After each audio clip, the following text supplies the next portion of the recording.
नमस्कार, मेरा नाम सुशील सिंह है। आप इकोलेस देख रहे हैं। इकोलेस में आज हमारे साथ योग गुरु और बेस्ट योग गुरु के जीतने वाले श्री सोहित योगी जी हैं। 15 साल का इंटेंस योग करने का एक्सपीरियंस है इनका। योग कम्युनिटी में बहुत इज्जत से इनका नाम लिया जाता है। इनका जो अप्रोच है योग को लेके वो ट्रेडिशनल योग की तरह नहीं है, उसके आगे की सोच है जिसमें वो मस्तिष्क, शरीर और आत्मा तीनों पे नज़र रखना चाहते हैं ताकि तीनों का विकास एक साथ हो। इनका जो एम्फेसिस है प्रैक्टिकल ट्रेनिंग कर करके पर्सनलाइज जर्नी, ताकि एक एक व्यक्ति का अपनी अपनी सबकी जर्नी है। वही कहते हैं जितना चीनी डालोगे उतना ही मीठा होगा। तो योग में भी यही है, जितना आप मन से करेंगे, जितना फॉलो करेंगे, प्रॉपरली समझेंगे, उतना ही होगा। बहुत ही इंस्पायरिंग पर्सनैलिटी है और कितने ही लोगों का जीवन बदल चुके हैं। आइए मिलते हैं आदरणीय सोहित योगी जी से। सर कैसे हैं आप? बिल्कुल अच्छा हूँ। बहुत बहुत धन्यवाद आपने इनवाइट किया और योग पर एक सार्थक चर्चा करने के लिए बहुत धन्यवाद आपका। चलिए, आप योग क्या है उसे शुरू करते हैं। योग क्या है? देखिए, योग एक जीवन जीने की कला है। बहुत सरल डेफिनेशन मैं इसकी देता हूँ। भगवान श्री कृष्ण श्रीमद् भगवद गीता में भी कहते हैं, हमारे पास में सामने पुस्तक रखी हुई है, योगा कर्मसु कौशलम। बिल्कुल। कर्म में कुशलता ही योग है। वर्तमान परिप्रेक्ष्य में अगर हम देखें तो आसन, एक्सरसाइज, जो आज पार्क में या हम लोग भी क्लास दे रहे हैं, योग का योगा हुआ है, उसको लोग योग समझते हैं। वो एक पार्ट है, केवल बहुत छोटा सा पार्ट है। योग का योगा कैसे हो गया, पहले थोड़े से उसमें बताइए। देखिए, मैं तो ये समझता हूँ, उसको इंग्लिश में लिखा गया YOGA, हाँ। योगा। बाकी उसका ऐसा कुछ नहीं है। इसका हम ऐसे भी समझ सकते हैं कि भारत के अंदर एक समस्या है, भारत के लोगों के अंदर, कि जब तक कोई बाहर से कोई चीज़ पेटेंट ना हो जाए, प्रसिद्ध ना हो जाए, प्रचलन में ना आ जाए, विदेशी लोग उसको ना माने, तब तक हम लोग नहीं मानते। तो ऐसे ही जब बाहर के लोगों ने इसको योगा किया तो हम लोगों को ये कुछ मॉडिफाई एक शब्द मिला। तो उसके पीछे एक छोटी सी थियरी है सर। एक VS नॉयपॉल है जिन्होंने नोबेल प्राइज मिला था, राइटर है वो। तो पूरा देश घूमे, देश घूमने के बाद उन्होंने कहा कि ये जो भारत की जो हिंदुओं की सिविलाइजेशन विशेष रूप से, वो वुंडेड सिविलाइजेशन, चोट खाई हुई सभ्यता है। तो इसको दूसरों की अप्रूवल की बड़ी जरूरत पड़ती है। दूसरा क्या कह रहा है वो तो हम खुश हो जाते हैं। यही एक बड़ी समस्या है हम लोगों की। यही नहीं, एक ही है नहीं। मैंने तो एक ऐसा आर्टिकल पढ़ा कि US के अंदर ही किसी ने, एक कंपनी ने अनुलोम विलोम और कपालभाति को पेटेंट कराने का प्रयास किया। अब आप सोचिए, हमारे ऋषियों की देन, भारतीय संस्कृति की देन, और मैं तो ये कहूँगा कि योग तो सृष्टि के प्रारंभ से है, क्योंकि योग वेद से आया, और वेद को नासा ने भी माना है ऋग्वेद को संसार की सबसे पुरानी पुस्तक। तो जब संसार की सबसे पुरानी पुस्तक ऋग्वेद में भी योग का वर्णन है, बहुत सारे मंत्र मिलते हैं, सामवेद में भी मिलते हैं, योगे योगे तवस्त्रम वाजे वाजे हवामहे, बहुत सारा। श्रीमद् भगवद गीता में योग, महर्षि पतंजलि ने योग दिया, स्वात्माराम ने योग दिया। आप वर्तमान में देखें, स्वामी रामदेव जी ने योग का प्रचार प्रसार किया। तो ये हमारी आज की संस्कृति नहीं है हम, लेकिन मानते तब हैं जब तक बाहर से अप्रूवल मिल जाता है। ये बात बिल्कुल सत्य है। एक मैं फोटो दिखाना चाहूँगा। सत्यम, दिखाना भाई को एक फोटो। पशुपति नाथ जी, लिखना, पशुपति नाथ इन हड़प्पा। ये जो पोजीशन में बैठे हैं पशुपति नाथ, अगर आप अभी देखिए फोटो, देखिए आप, मैं चाहता हूं कि आप मुझे बताएं क्या ये संभव है? हड़प्पा 5000 साल पुराने समय में पशुपति नाथ भगवान शिव का एक वो बना हुआ है। देख रहे हैं आप? दिखा, वो कोई भी क्लिक कर ले, कोई भी फोटो। हाँ, ये देखिए, पैरों को देखिए आप, ऐसे करके बैठे हैं और पैर ऐसे नीचे की तरफ हैं उनके। हाँ, ये एक्चुअल में योग का एक आसन है। जी जी। और मेरे स्पष्ट बोलूँ, इस समय मुझे स्मृति में नहीं आ रहा इसका नाम। वैसे मैं भी इस आसन को करता हूँ। अच्छा। बहुत मुश्किल आसन नहीं है, बहुत सरल आसन है। अच्छा। ये आसन जैसे हम पद्मासन करते हैं, पर सुनिए तो, करते हैं। क्षमा कीजिएगा, आपको रोक रहा हूँ। ये उस पे बैठे हुए हैं, पंजों पे बैठे हुए हैं ये। मतलब पंजे नीचे हैं और पूरा शरीर ऊपर है, और एड़ी के ऊपर बैठे हुए हैं। अच्छा, हाँ, ये पंजे ऐसे हैं नीचे। जी जी जी, और एड़ी ऊपर है। जी जी, और एड़ी के ऊपर उनका मल द्वार, गुदा द्वार जी रखा जी हुआ जी, है। बिल्कुल बिल्कुल बिल्कुल। तो ये एक आसन है। अच्छा, अभी हम करवाएंगे, अभी मंगाएंगे ना, फिर मैं आपसे सीखूंगा। हाँ, ये एक अभी आसन है। ये लगभग 1 घंटे ऐसे चलेगा, उसके आधे घंटे आपसे हम आसन सीखेंगे। बिल्कुल, ठीक है। तो ये सोचिए 5000 साल पुराना है। हाँ, तो आप सोचिए ना, ये आप 5000 साल पुराने की बात कर रहे हैं, मैं लाखों सृष्टि के प्रारंभ की बात कर रहा हूँ। क्योंकि वेद से योग आया, और योग बहुत पुराना है, 5,500 मंत्र मिलते हैं वेदों के अंदर योग के। क्या बात है। तो और वेद में 20,000 से ज़्यादा मंत्र हैं। तो आप ये सोचिए कि योग ऐसा ही नहीं है, ये सृष्टि के प्रारंभ से। और अच्छा, अब इसको एक और चीज़ में आगे ले जाता हूँ। योग शिव और शक्ति का मिलन है। योग एक सामान्य भाषा में भी अगर समझते हैं, योग का अर्थ होता है जोड़ना। जी बिल्कुल। प्राण और मन का मिलन योग है। आत्मा और परमात्मा का मिलन योग है। परस्पर सम होने का ये नाम योग है। समत्वम योग उच्यते, यानी बैलेंस करने का नाम योग है। योग तो इतना बड़ा, इतना विशाल है कि उसमें लेकर के डिप्लोमा से पीएचडी और नेट किया जाता है। इतना छोटा नहीं है कि ये जो आसन और ये सब आज चलते हैं। लेकिन हाँ, उसको भी झुटला नहीं सकते, क्योंकि मैं पूरा कार्य वही करता हूँ। मेरा पूरा कार्य आसन और प्राणायाम और ध्यान पर टिका हुआ है। मैं ऑनलाइन क्लासेस लेता हूँ। जी जी जी। तो वो होता क्या है कि हमारे पास एक तो समय कम होता है, और स्वस्थ रहने के लिए, निरोगी रहने के लिए आसन सर्वोपरि है। मसल्स को, बोन्स को, जॉइंट्स को, वेन्स को ठीक रखने के लिए, ब्लड सर्कुलेशन के लिए आसन की आवश्यकता है। क्योंकि स्थिरम सुखम आसनम, शरीर में स्थिरता आती है आसन के करने से। आसनेन भवेत् दृढ़म, दृढ़ता आती आसन के करने से।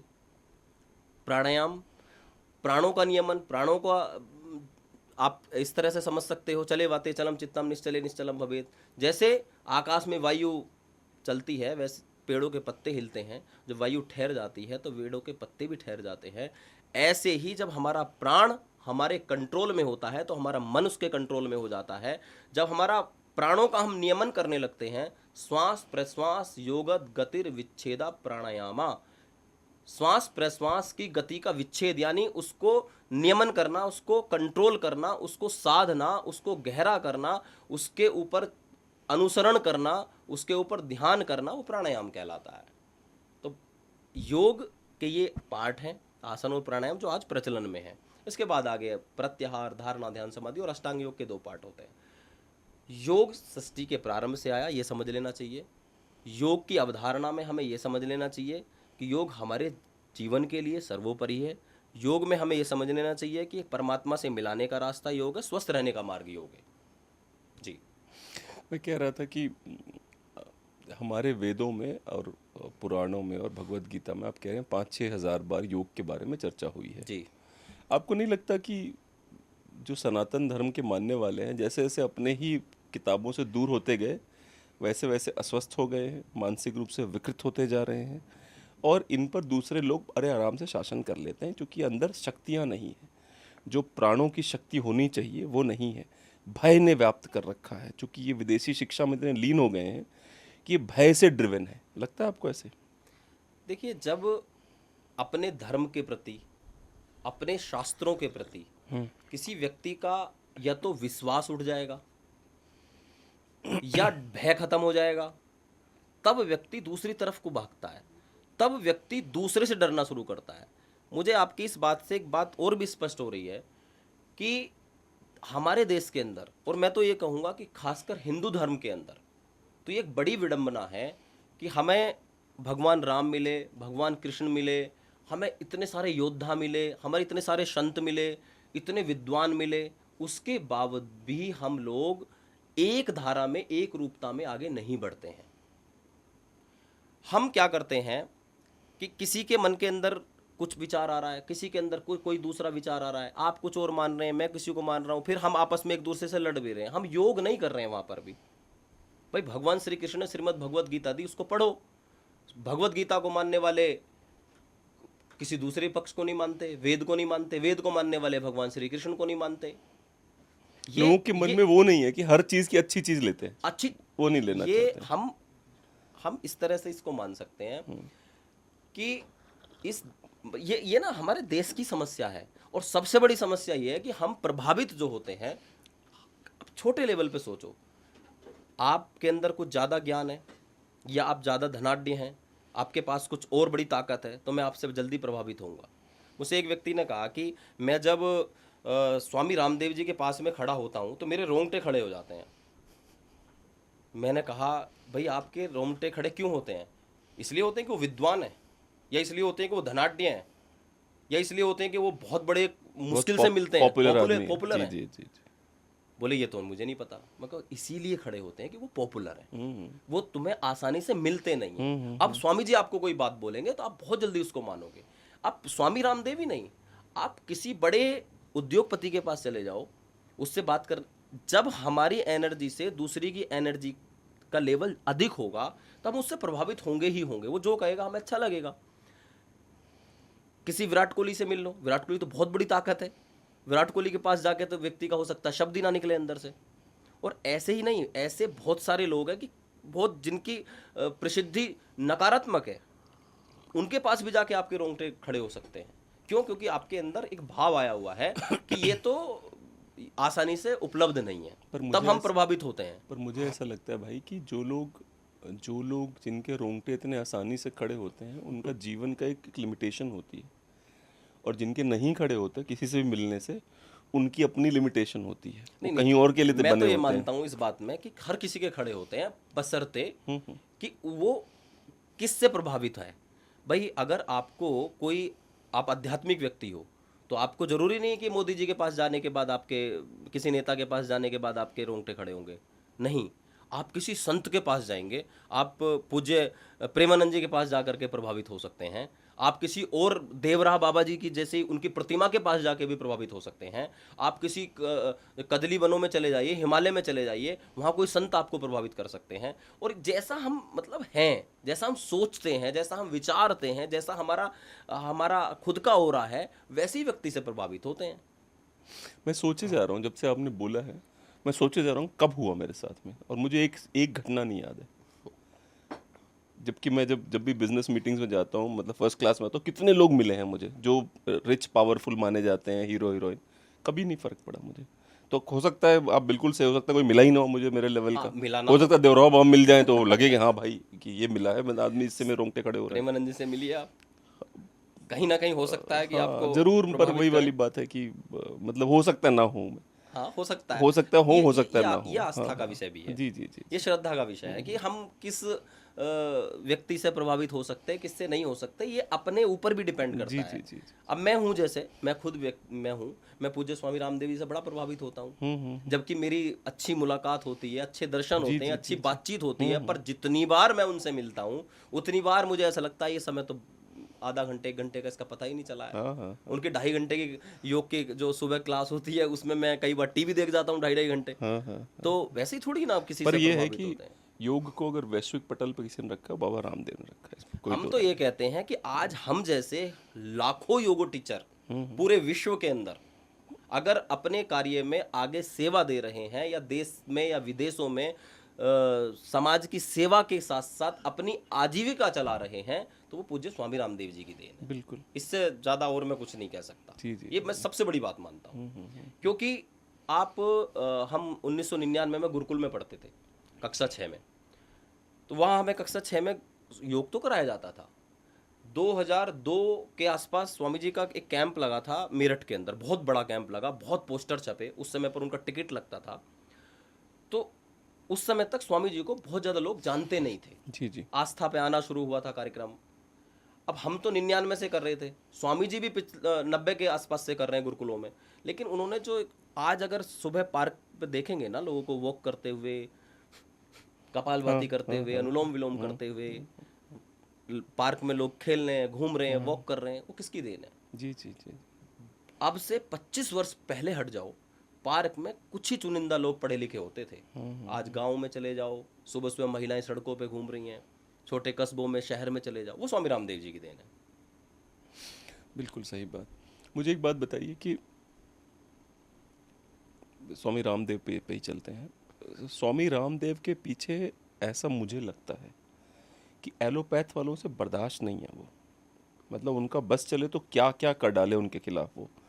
मतलब मुझे तो ऐसा लगता है स्वामी रामदेव जो किसी से डरना चाहिए तो एलोपैथ की लॉबी से डरना चाहिए, क्योंकि बाकी तो वो, अब मुझे याद है कि एक बार एक सुप्रीम कोर्ट के जज ने स्वामी जी के केस में कह दिया था कि I will rip you apart, कि मैं तुम्हें चीर के रख दूंगा। वो पता नहीं स्वामी जी को कहा उसने, या उसने उत्तराखंड के प्रशासन को कहा, किसी को उसने कहा कोर्ट में, जिसके ऊपर जो रिटायर्ड जजेस थे उन्होंने तक आपत्ति करी कि ये कौन सी भाषा है जज की। ठीक है, सुप्रीम कोर्ट के जज ने, याद है नहीं याद है आपको, मुझे जो ये, पता है। हाँ, जो ये बोला गया था। हम्म। तो आखिर एलोपैथ को इतनी चिढ़ क्यों है, आयुर्वेद से और योग से इतना चिढ़ते क्यों हैं ये लोग? देखिए, स्वामी जी तो बहुत बड़े स्तर पर कार्य कर रहे हैं, जी जी। विश्व पटल पे काम कर रहे हैं, और स्वामी जी के साथ मैं 3 साल रहा हूँ। मुझे सौभाग्य प्राप्त हुआ है, संयोग से मैं जब पूज्य स्वामी जी की विश्वविद्यालय की स्थापना हुई 2010-11 में, तो पहला बैच और पहले बैच का एडमिशन हमारा ही हुआ, पहले बैच के स्टूडेंट हैं हम स्वामी जी के। क्या बात है। और उसके बाद गुरुकुलों के प्रोडक्ट हैं, तो बोलने में भी माहिर थे, तो वहाँ मंच संभालना, स्टेज के प्रोग्राम्स देना, वहाँ सिक्योरिटी गार्ड से लेकर स्वामी रामदेव तक मुझे नाम से जानते थे। उस समय पर हम सोशल मीडिया पर भी इतने नहीं थे। मैंने स्वामी रामदेव जी के जीवन को देखा। मैं पहले उनके जीवन के बारे में बात करूंगा। सुबह 3 बजे उठना, उस समय पे 1000-1500 करोड़ के स्वामी जी थे, केवल स्वामी जी का कारोबार था। आज लाख करोड़ के आसपास है। बिल्कुल। वो ही समय, उस समय भी स्वामी जी 3 बजे उठते थे, और आज भी स्वामी जी 3 बजे ही उठते हैं। उस समय भी 5 बजे आस्था चैनल पर बैठते थे, आज भी आस्था चैनल पर 5 बजे सुबह आ जाते हैं। आप उठा के देख लो। जिस व्यक्ति के को ना तो धन की कमी है, ना वैभव की कमी है, साम्राज्य इतना बड़ा है, प्रधानमंत्री फोन लाइन पर है, राष्ट्रपति फोन लाइन पर है, कई देशों के प्रधानमंत्री फोन लाइन पर, क्या चाहिए उस व्यक्ति को? उस व्यक्ति को उससे ज़्यादा कुछ और चाहिए? वो फिर भी अपने योग पर लगा हुआ है। क्यों? क्योंकि वो देश की सेवा कर रहा है, जनता की सेवा कर रहा है। अब मैंने जो वहाँ देखा है, वहाँ रिसर्च सेंटर है, वहाँ कपालभाति के ऊपर रिसर्च हो रही है, वहाँ अनुलोम विलोम के ऊपर रिसर्च हो रही है, वहाँ डायबिटीज के एक स्पेशल आसन है, अर्धमत्स्येंद्रिय आसन, जिसको डायबिटीज के लिए सिद्ध किया है कि अगर कोई व्यक्ति इस अर्धमत्स्येंद्रिय आसन को करता है, बस उन्होंने कहा कि इसको 30-30 सेकंड या 1-1 मिनट होल्ड करो, कम से कम 5 से 10 बार, यानी एक ही आसन को 15 मिनट में पूरा करो, और फिर कुछ खाने पीने का उन्होंने बताया, उसको आप पूरा करोगे तो आपका डायबिटीज क्योर हो सकता है। अब एलोपैथी को परेशानी होगी कि नहीं होगी, ये बताओ। एलोपैथ में मैं, देखो, एलोपैथ का मैं बिल्कुल विरोधी नहीं हूँ। मुझे भी अगर कोई समस्या होती है, मैं एलोपैथ की दवाई का यूज करता हूँ, खुले मंच पे बोल रहा हूँ आपके साथ। मेरे परिवार में किसी को अगर समस्या होती है तो हम इमरजेंसी में एलोपैथ का प्रयोग करते हैं। और मैं दुनिया को, देश को, या सबको मैं ये भी कहता हूँ, स्वामी जी भी बोलते हैं कि 1% में एलोपैथी का प्रयोग करना है। एक्सीडेंट हो गया, क्या करोगे?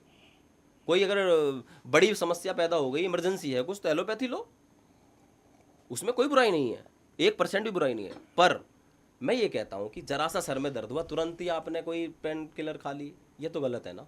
माइग्रेन की समस्या तो पेन किलर खा के जी रहे हो। अरे भाई, थोड़ी देर लंबा गहरा सांस लेके देखो, थोड़े मस्तिष्क को रिलैक्स करके देखो, भ्रामरी प्राणायाम करके देखो, ठंडा पानी पी के देखो, खुली हवा में बैठ के देखो, तुरंत के तुरंत ही आप एक गोली खाओगे और तुरंत आराम पाओगे? ना ना, ऐसा मत करो, थोड़ा तो कम से कम रुको। ये मैं बोलता हूँ, ये स्वामी ये जी सांस से लड़ना कम कर दो। हाँ क्या पता लड़ाई से हो रहा हो। हाँ, बिल्कुल। भाई, थोड़ा रिलैक्स रहना। क्योंकि माइग्रेन समस्या अधिकतर महिलाओं को ही है। मैं तो ये चीज़ें खैर है ही, ये तो बिल्कुल सच्चाई है। जी जी। टेंशन, स्ट्रेस तो है ही जीवन में लोगों के, तो कुछ अपने आप को बदल के तो देखो। स्वामी जी भी यही कहते हैं। अब वो एक चीज़ और भी कहते हैं कि कई ऐसी बीमारियां हैं। अब आप, स्वामी जी तो बहुत बड़े लेवल पर काम कर रहे हैं, मैं अपना बताता हूँ। मुझे भी 15 वर्ष हो गए इस फील्ड के अंदर। मेरी क्लासेस चलती हैं, मेरी क्लास के अंदर 5 या 10 महिलाएं ऐसी जिनके थायराइड क्योर हो गए, थायराइड की टेबलेट बंद हो गई। क्या संभव है? ये एलोपैथ में संभव है? वो टेबलेट देते रहेंगे, देते रहेंगे, बिल्कुल देते रहेंगे, उसकी वो पावर बढ़ाते जाते हैं। पावर बढ़ती जाएगी, घटेगी नहीं। तो भाई, नहीं, बट एलोपैथ बना ही इसलिए है कि नहीं खत्म करना है। वो बना ही इसलिए है कि हम मार्केट चलती रहनी चाहिए, धंधा चलता रहना चाहिए। बहुत बड़ा गेम है ये, बहुत बड़ा गेम। ये हम लोगों के साथ जो हो रहा है ना, मैं तो आपको बताऊं, कोरोना में भी मैं कई बार मैंने वीडियो बनाई, लेकिन वो कुछ कारण से डिलीट हो जाती थी, अब वो समय चला गया। कोरोना में भी मैं बहुत बड़ा गेम समझता था। उस समय पर बोलना बड़ा मुश्किल था। जिसको आज भी कहता हूं मैं, जिसको जुकाम हो, हल्का वायरल फीवर हो, आप चेक कराओ, अभी भी कोरोना पॉजिटिव आ जाएगा। बिल्कुल, वो है ही नहीं कोई बीमारी।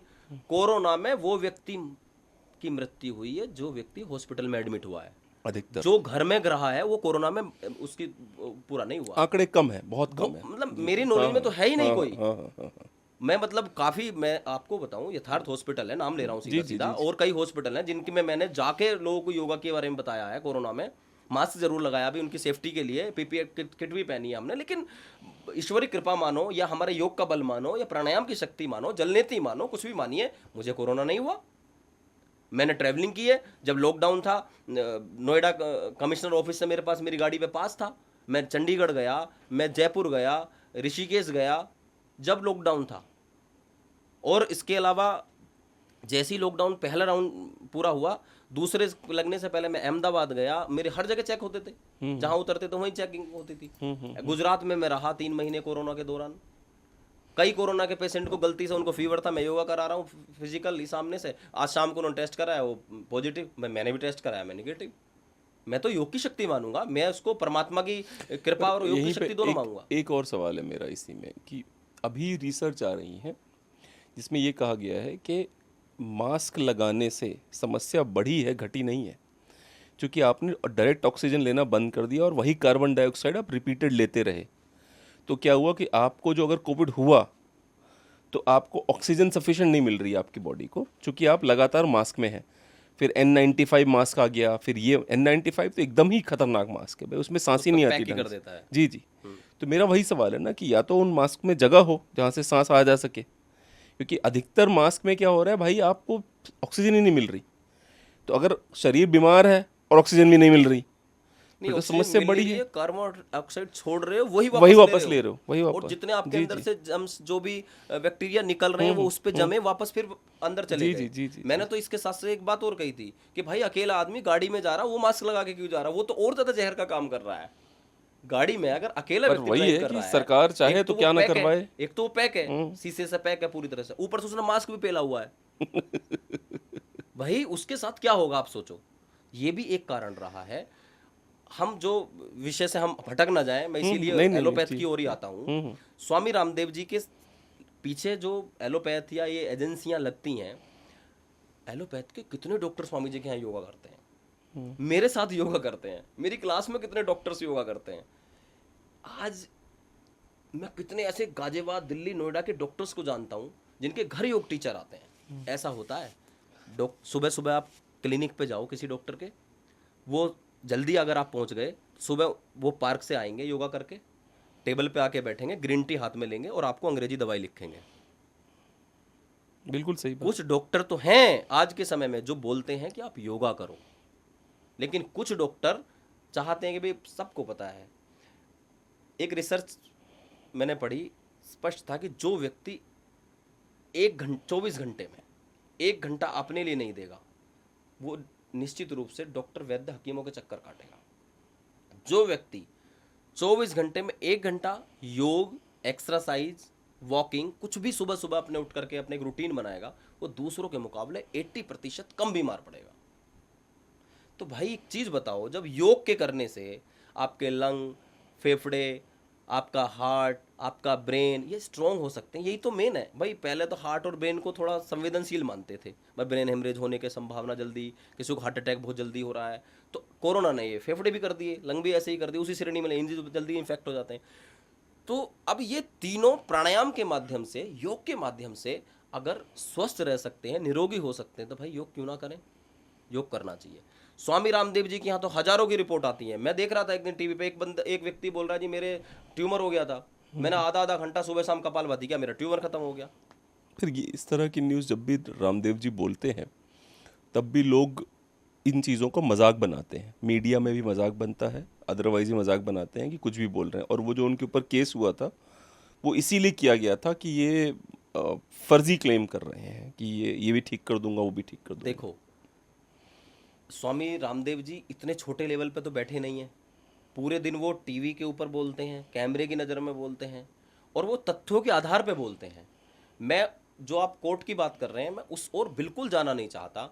जिस जज ने वो बयान दिया था, वो जज किस विचारधारा का था, ये आप अच्छी तरीके से जी, जानते मैं हैं। जानता हूँ जी। तो कहीं ना कहीं ये लोग कहाँ की फंडिंग कहाँ लगाते हैं, कहाँ का प्रेशर कहाँ प्रयोग करते हैं, उनके हाथ में पावर है, उनको तो पता है भाई। मुझे तो खैर इस पॉडकास्ट में ऐसा लग रहा है कि स्वामी रामदेव जी को मैं डिफाइन कर रहा हूँ, पर सत्य को मैं कर रहा हूँ, क्योंकि मैं खुद भी जी जी एक नहीं, वो आप उनको नहीं कर रहे डिफेंड, आप योग को डिफेंड कर रहे हैं इस टाइम पे। आप देखो, मेरे यहाँ थायराइड की समस्या, डायबिटीज की समस्या, मैं आपको स्क्रीनशॉट दूंगा। आप लीवर क्योर हो गया, 15-15 हज़ार रुपये महीने की दवाइयाँ खाती थी लेडीज, आज उनके वो रो पड़ती हैं कॉल करके कि अगर हम आपके संपर्क में ना आते तो हम तो ये दवाइयाँ खा खा के अपना शरीर खराब कर ले। दवाइयाँ बिल्कुल मुक्त हो गए। ऐसे स्क्रीनशॉट दे दूंगा मैं आपको लोगों के, ऐसे लोगों के वीडियोस दे दूंगा मैं आपको। कहाँ से? मेरी कोई ताकत नहीं है, ये योग की ताकत है। ये हमारे ऋषि मुनियों की जो पद्धति है, जो चिकित्सा पद्धति मैं इसको कहता हूँ अभी आज के समय में, ये उसकी ताकत है। जो व्यक्ति, मैं अपनी तरफ से कहता हूँ, किसी रिसर्चर ने तो 1 घंटे कहा, मैं तो ये कहता हूँ कि जो व्यक्ति 24 घंटे में 24 मिनट योग नहीं करेगा, प्राणायाम नहीं करेगा, वो निश्चित रूप से आज नहीं तो कल डॉक्टर वैद्य हकीमों के चक्कर काटेगा। मैं तो इतना भी कहता हूँ। मैं बताता हूँ मेरा रूटीन आपको, क्या पता आपको पता नहीं अच्छा लगे, आप तब सपोर्ट ना करो। मैं सुबह सो के उठता हूँ तो मैं बर्फ़ का पानी होता है, बाथ टब भरा होगा बर्फ़ के पानी से, उसमें मैं कम से कम 10 मिनट बिताता हूँ, ठंडे पानी में, पूरा शरीर में रहेगा। उठने के तुरंत बाद? उठने के 15-20 मिनट के बाद। उससे पहले कुछ तो करते होगे? नहीं, कुछ नहीं। फ्रेश होना? हाँ वो ऑब्वियसली पानी पीते हो? 15-20 मिनट, हाँ बिल्कुल। दोनों तरह के पानी, हल्का सा गर्म पानी, फिर वो जो नींबू पानी, शहद नींबू पानी, फिर उसके अंदर 10 से 15 मिनट बिताने के बाद दिमाग इतना डोपामिन रिलीज करता है, मैं खुश हो जाता हूँ। प्रसन्न नहीं हो जाते हो आप? वो जो पानी पहले चुभता बहुत है, ऐसा लगता है सुइयाँ चुभ रही हैं तेजी से, पर जैसे उसमें से निकले वैसे ही बिल्कुल ऐसा ज़्यादा ठंडा पानी होता है? हाँ बहुत ठंडा पानी होता है। तो नहा 10 मिनट बिताने के बाद फिर मैं चला जाता हूँ वहाँ पे, जिम चला जाता हूँ। लगभग 1.25-2 घंटे मेरी एक्सरसाइज होती है बड़े आराम से। आप ये मान के चलो 1200-1300 कैलोरी मेरी बर्न होती है रोज। अच्छा। जी रोज 100%। ठीक है। मैं तो आपको दिखा भी, 1 मिनट रुकिए, आपको वो दिखाता हूँ थोड़ा सा ना, तथ्यों के साथ बात करते हैं। ये होना ही चाहिए। ये देखिए, ये है ना, ये आज का है, 1339 कैलोरी है। हाँ हाँ हाँ। ठीक है ना? तो अगर आप इस पे जाएंगे तो ये देखिए लाइन से दिख रहा है ना आपको, बिल्कुल। तो आपको लगातार दिखेगा कि ऐसे 1339, नहीं, आप 1200, मेहनत कर रहे 1300, हो। 1200, दिख 1300। भी रहा है, मेहनत कर रहे हो आप। हाँ, तो मेरा जब उसमें जो स्ट्रेचिंग होती है, हाँ। स्ट्रेचिंग के समय मैं जरूर योगा करता हूँ, क्योंकि मेरे पिताजी याद आते हैं मुझे कि उन्होंने, जैसे मैं शीर्षासन अभी ऐसे कर दूंगा आपको लगेगा कि मतलब बहुत पुराना ट्रेंड हूँ मैं। वो मैं शीर्षासन में मेरे पैर पीछे भी चले जाएंगे, सर उठ जाएगा, मेरा हाथ टच कर लेता हूँ मैं, वो सब कर लेता हूँ मैं। ठीक है। पर मैं सिर्फ योग नहीं करता हूँ, एक्सरसाइज करने के बाद ही करता हूँ योग। तो मैं जानना चाहता हूँ इसके साइड इफेक्ट्स हो सकते हैं? नहीं, बिल्कुल साइड इफेक्ट नहीं है। देखो, मैं जिम का भी कोई विरोधी नहीं हूँ, जी जी जिम कोई नुकसानदायक भी नहीं है। मैं एक चीज़ का विरोधी हूँ, जिम में जाके बॉडी बनाने के चक्कर में जो पाउडर लेते हैं, जी जी मैं उसका विरोधी हूँ। हाँ हाँ वो ठीक नहीं है। वो हमारे खाने से सब चीज़ मिल जाती है। जी जी जी। अगर कोई कहे कि जी प्रोटीन कहाँ से मिलेगा, अरे यार दाल खा लो, चना खा लो, बहुत सारी चीज़ें हैं, वो सब मिल जाएंगी तुम्हें, मैं तो थोड़ी उबला हुआ मात्रा बढ़ा चिकन, लो। उबली हुई मछली खा लेता हूँ। जी, हाँ, और ठीक अंडे। है। हाँ मैं थोड़ा प्योर हाँ, मुझे वेजिटेरियन पता है। मेरे डाइट प्लान में पढ़ा है मैंने, आपका रिसर्च करा है। मैंने आप लोगों की शिकायत क्या है भाई नॉनवेज से, ये बताओ। देखो, जिसको उस जो भी योग वाला होगा बोले ये मत खाओ, क्यों? नहीं नहीं, उस टॉपिक पे मैं इसलिए नहीं जाना चाहता, हालांकि आपने पूछा है तो मैं बोल देता हूँ।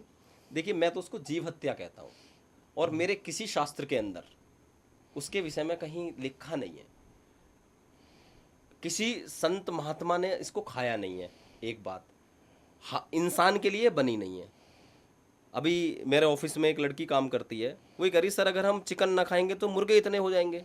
मैंने कहा, अरे पालन तो करते हैं, और रात रात में इंजेक्शन लगा के उनको 3 दिन में बड़ा कर देते हैं, तो पाल रहे हैं ना नहीं भाई। पर मेरा एंगल कुछ और है। मैं क्षत्रिय हूँ बाय कास्ट, हम्म। तो मेरे तो पूर्वज ही खाते आ रहे हैं। ठीक है, अगर मेरे पूर्वज नहीं, नहीं और खाते, पूर्वज, और आप ना, आप ज्यादा से ज्यादा 200-500 साल की, नहीं ना, 1000 साल की। भगवान राम है, दशरथ है, हिरण का शिकार क्यों कर रहे थे वो? देखो फिर अब वही देखो बात इसमें आती है। कंट्रोवर्सी इसको बनानी है, बनाना आई डोंट केयर। मेरा सिंपल सा कहना है, हिरण का शिकार मुझे करना ही क्यों है? अगर मेरे वेजिटेरियन हूं मैं, शाकाहारी हूं मैं, तो हिरण का शिकार करने क्यों जाऊंगा जंगल में? यहाँ आके ना एक कंट्रोवर्सी ये पैदा हो जाएगी कि जी। मैं तो यही नहीं मानता कि भगवान राम ने हिरण का शिकार किया था। मेरी तो उसमें भी थ्योरी नहीं है। मैं रामचरित मानस में जो, और खासकर जो टीवी पे दिखाया गया है, उसको मैं मानता ही नहीं हूँ। बहुत ज्यादा मिश्रण किया गया है उसके अंदर, हमारे शास्त्रों पर के अंदर। मारीच जो थे, हाँ। जो राक्षसों के मामा थे उनके, रावण के जो मारीच थे, जिन्होंने हिरण का वेश पकड़ा था, तो माता सीता का ये कहना कि प्रभु इसको मेरे सामने ले ही आओ, भाई कल्चर था ना वैसा, कल्चर रहा होगा तभी ऐसी बातें करी होंगी ना उन्होंने। ऐसे थोड़े कहा होगा कि मतलब नहीं, यार, वो इतिहास के साथ छेड़छाड़ है।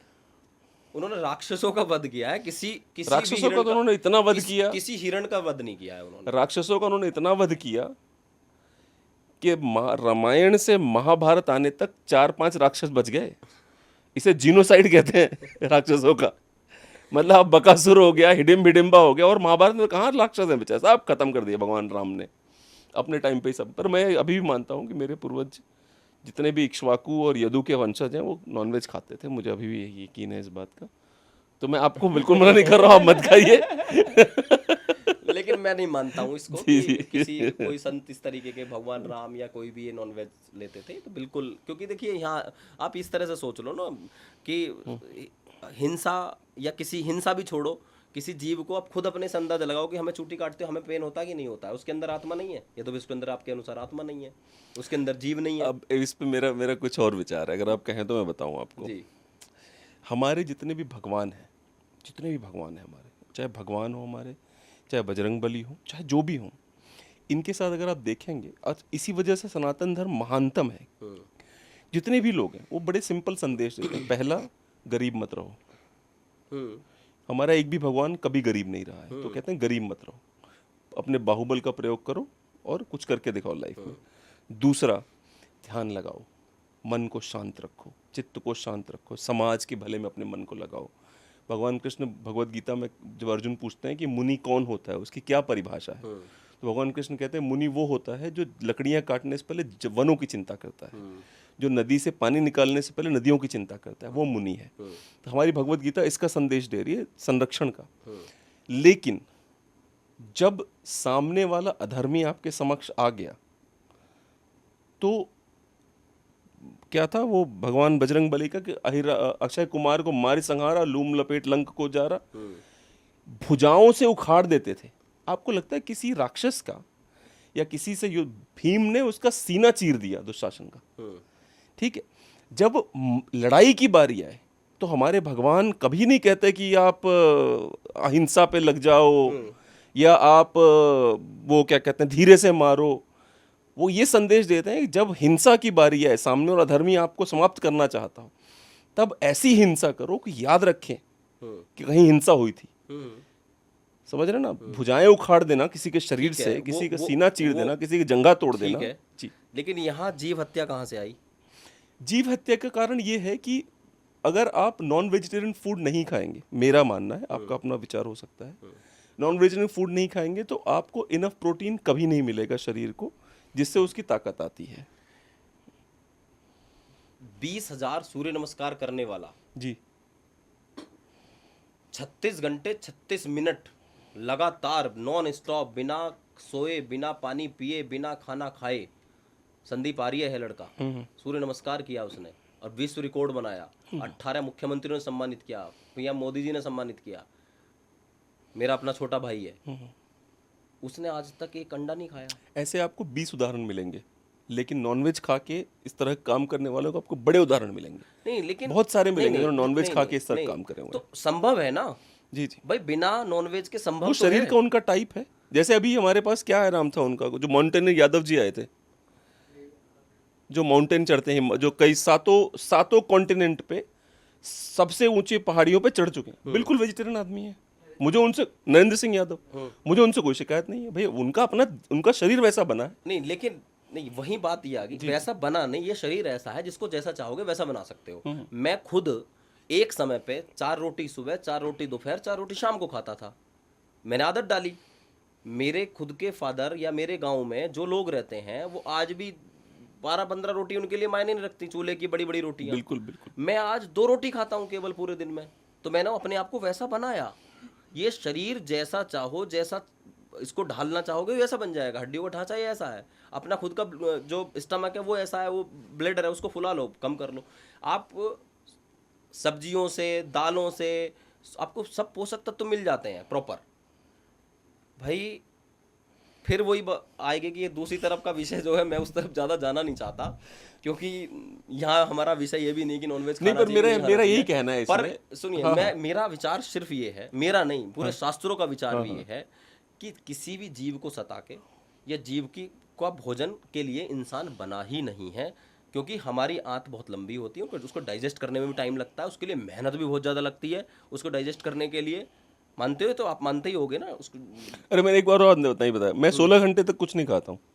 अच्छा। रात को ऐसे 9 बजे खाना खाया तो अगले दिन मैं लगभग 1 बजे खाना खाऊंगा, अदरवाइज मैं कुछ नहीं खाता हूँ उतने दौरान। ये भी मेक श्योर करता हूँ मैं। हाँ, एक आपने ये भी एक शेड्यूल बनाया। मेरे पास में ऐसे लोग हैं कि 24 घंटे में एक बार ही खाते हैं। मेरे मेरे एक ऐसे गुरु भी हैं कि जो सुबह 6 बजे से लेकर रात के 6 बजे तक पानी भी नहीं पीते हैं, पूरे पर 40 सालों से। पर नॉन वेज वेज की जो बहस है, मेरे हिसाब से जिसको जो खाना है खाओ भाई। मेरा कोई किसी पे रोक नहीं है। मेरे हिसाब से मेरे पूर्वज खाते थे और मैं इस जमीन से, अच्छा लेकिन एक है, लेकिन मेरे हिसाब से नॉनवेज नहीं खाना चाहिए। मेरा कोई पूर्वज नहीं खाता था। मेरे किसी शास्त्र ने नहीं कहा है अगर नॉनवेज खाते हैं तो हम कहीं ना कहीं पाप के भागीदार बन रहे हैं। जी बिल्कुल, और मैं पाप का भागीदार बड़े खुशी खुशी बन रहा हूँ। मुझे एक और बताइए, जैसे हमारा जो ये है, एक मिनट, मैं बिना रिसर्च के नहीं बोलना चाहता हूँ, पर मैंने ये सुना है कि वाल्मीकि रामायण में ये कहा गया है कि आप चिड़िया नहीं खा सकते, जो हॉलो बोन है, जिनकी हड्डियां खाली हैं, वो नहीं खा सकते आप। मैंने तो इस वजह से हमारे गांव में कभी भी मुर्गा खाने के सख्त खिलाफ रहते हैं लोग, हमेशा बकरा ही खाते। रामायण में कहीं ये भी नहीं पढ़ा है कि कोई चीज खा सकते हैं अच्छा, नॉन वेज में। मैंने तो ये भी नहीं पढ़ा है। देख बार गूगल कर। किसी श्लोक का कोई गलत अर्थ कर दिया हो किसी विद्वान ने तो मैं कह नहीं सकता, क्योंकि हमारे शास्त्रों के साथ बहुत छेड़छाड़ की है। हाँ, वाल्मीकि रामायण सर्च करना कि वाल्मीकि रामायण में ये लिखा है कि हॉलो बोन नहीं खा सकते। If we check on such authentic version of Valmiki Ramayana, there are several places which indicate, देख लीजिए sir, that Ram, his wife Sita and his brother Lakshman would eat meat. Also, it was common among them in their other people's life in Ramayana period. Swami Vivekanand Nietzsche himself admitted the fact. अब देखिए विवेकानंद है, स्वामी विवेकानंद जी भी मांसाहारी थे। मैं भी हूँ, मैं विवेकानंद जी का वो हूँ, भक्त हूँ बहुत बड़ा। यही यहाँ का हम विवेकानंद जी से नहीं, हम स्वामी दयानंद जी के शिष्य हैं। अच्छा अच्छा, आर्य समाजी हैं आप। Instances are found in Ramayana and Mahabharata of the drinking of wine and taking of meat by Ram Krishna, whom they worship. The god Sita Devi vows meat, rice and 1,000 jars of wine to river goddess Ganga. देख लो sir, हमने आपके सामने Google जो है, देखो ये किसी एक व्यक्ति का विचार हो सकता है। ये हाँ हाँ, मैं डाल सकता हूँ, आप भी डाल सकते हो, किसी नहीं का भी नहीं, आ ये सकता वो है ना, क्या नाम, वेबसाइट का नाम क्या है, vedbhakti.com समथिंग लाइक दैट, वेद का भेद। देखो अभी मैंने भी अरण्य कांड में लिखा है, मैंने भी डाला है इस पे। इसमें लिखा है, मतलब अरण्य कांड में आता है, राक्षसा श्रमणाम हत्वा भक्षन्ति तपोधनम। राक्षस तपस्वी मुनियों को मारकर उनका मांस खाते थे। बिल्कुल, ठीक है, आई एग्री।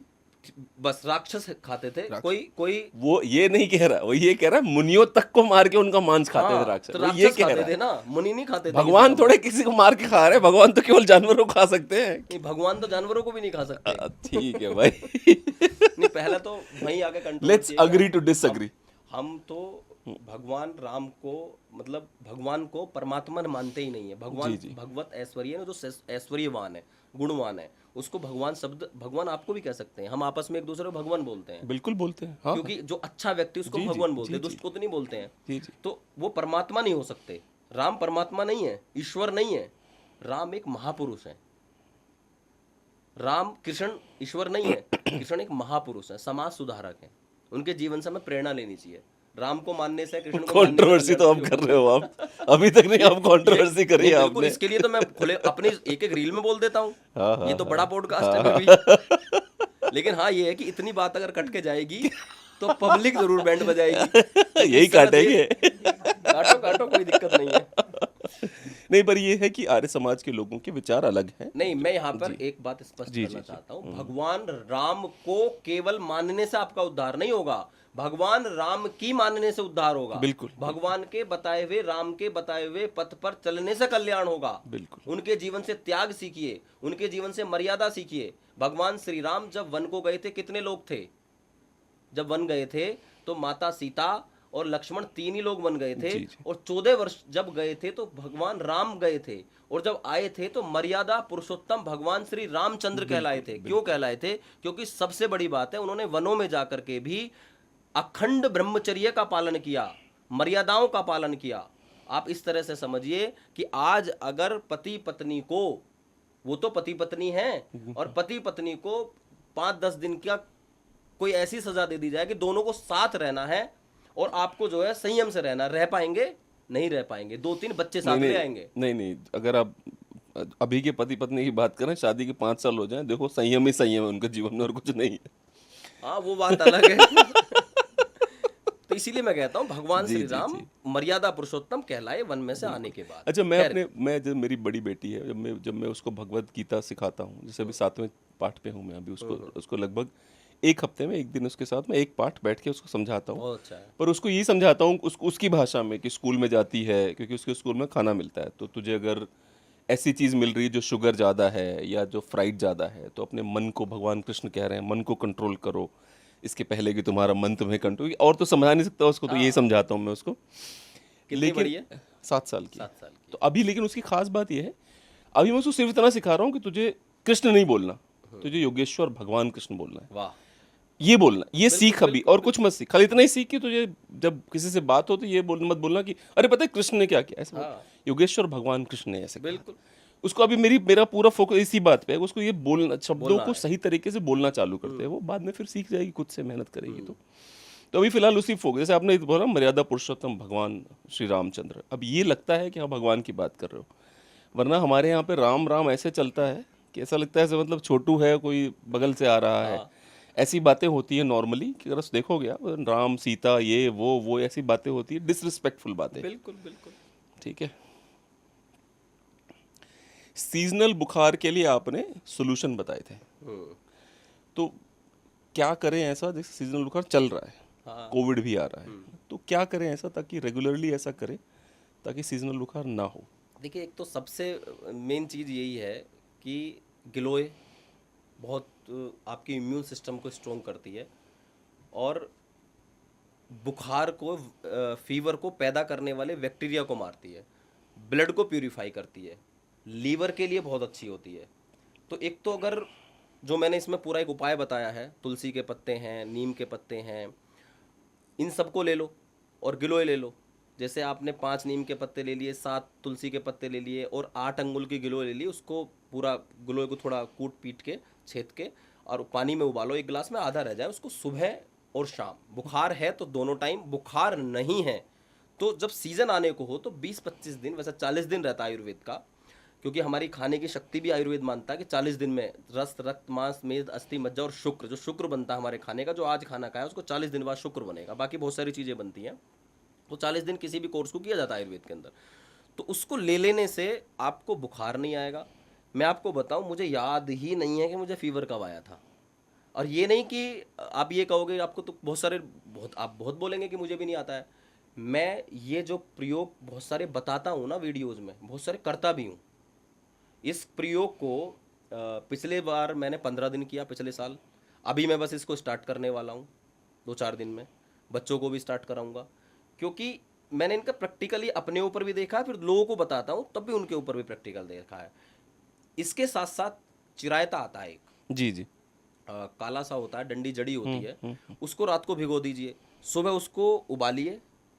या आपको लगता है कि गर्म करती है कोई चीज़, कुछ लोगों को बॉडी टाइप ऐसी होती है कि गर्म चीज़ें नुकसान करती हैं, तो उसको उबालिए, रात को भिगोइए, सुबह उसको छानिए और ऐसे ही उसमें या तो 1 चम्मच शहद डालिए। शहद का काम होता है किसी भी चीज़ की गुणवत्ता को बढ़ा देना। इसमें भी आप डाल सकते हो, जो जी जी। गिलोय वाले में, इस काढ़े में भी डाल सकते हो। 1 चम्मच शहद डालिए, थोड़ा कड़वा भी नहीं लगेगा, और सिप सिप करके उसको गुनगुना या तेज करके आप पीजिए, या नॉर्मल भी आप पी सकते हो जिनको गर्मी से दिक्कत होती है।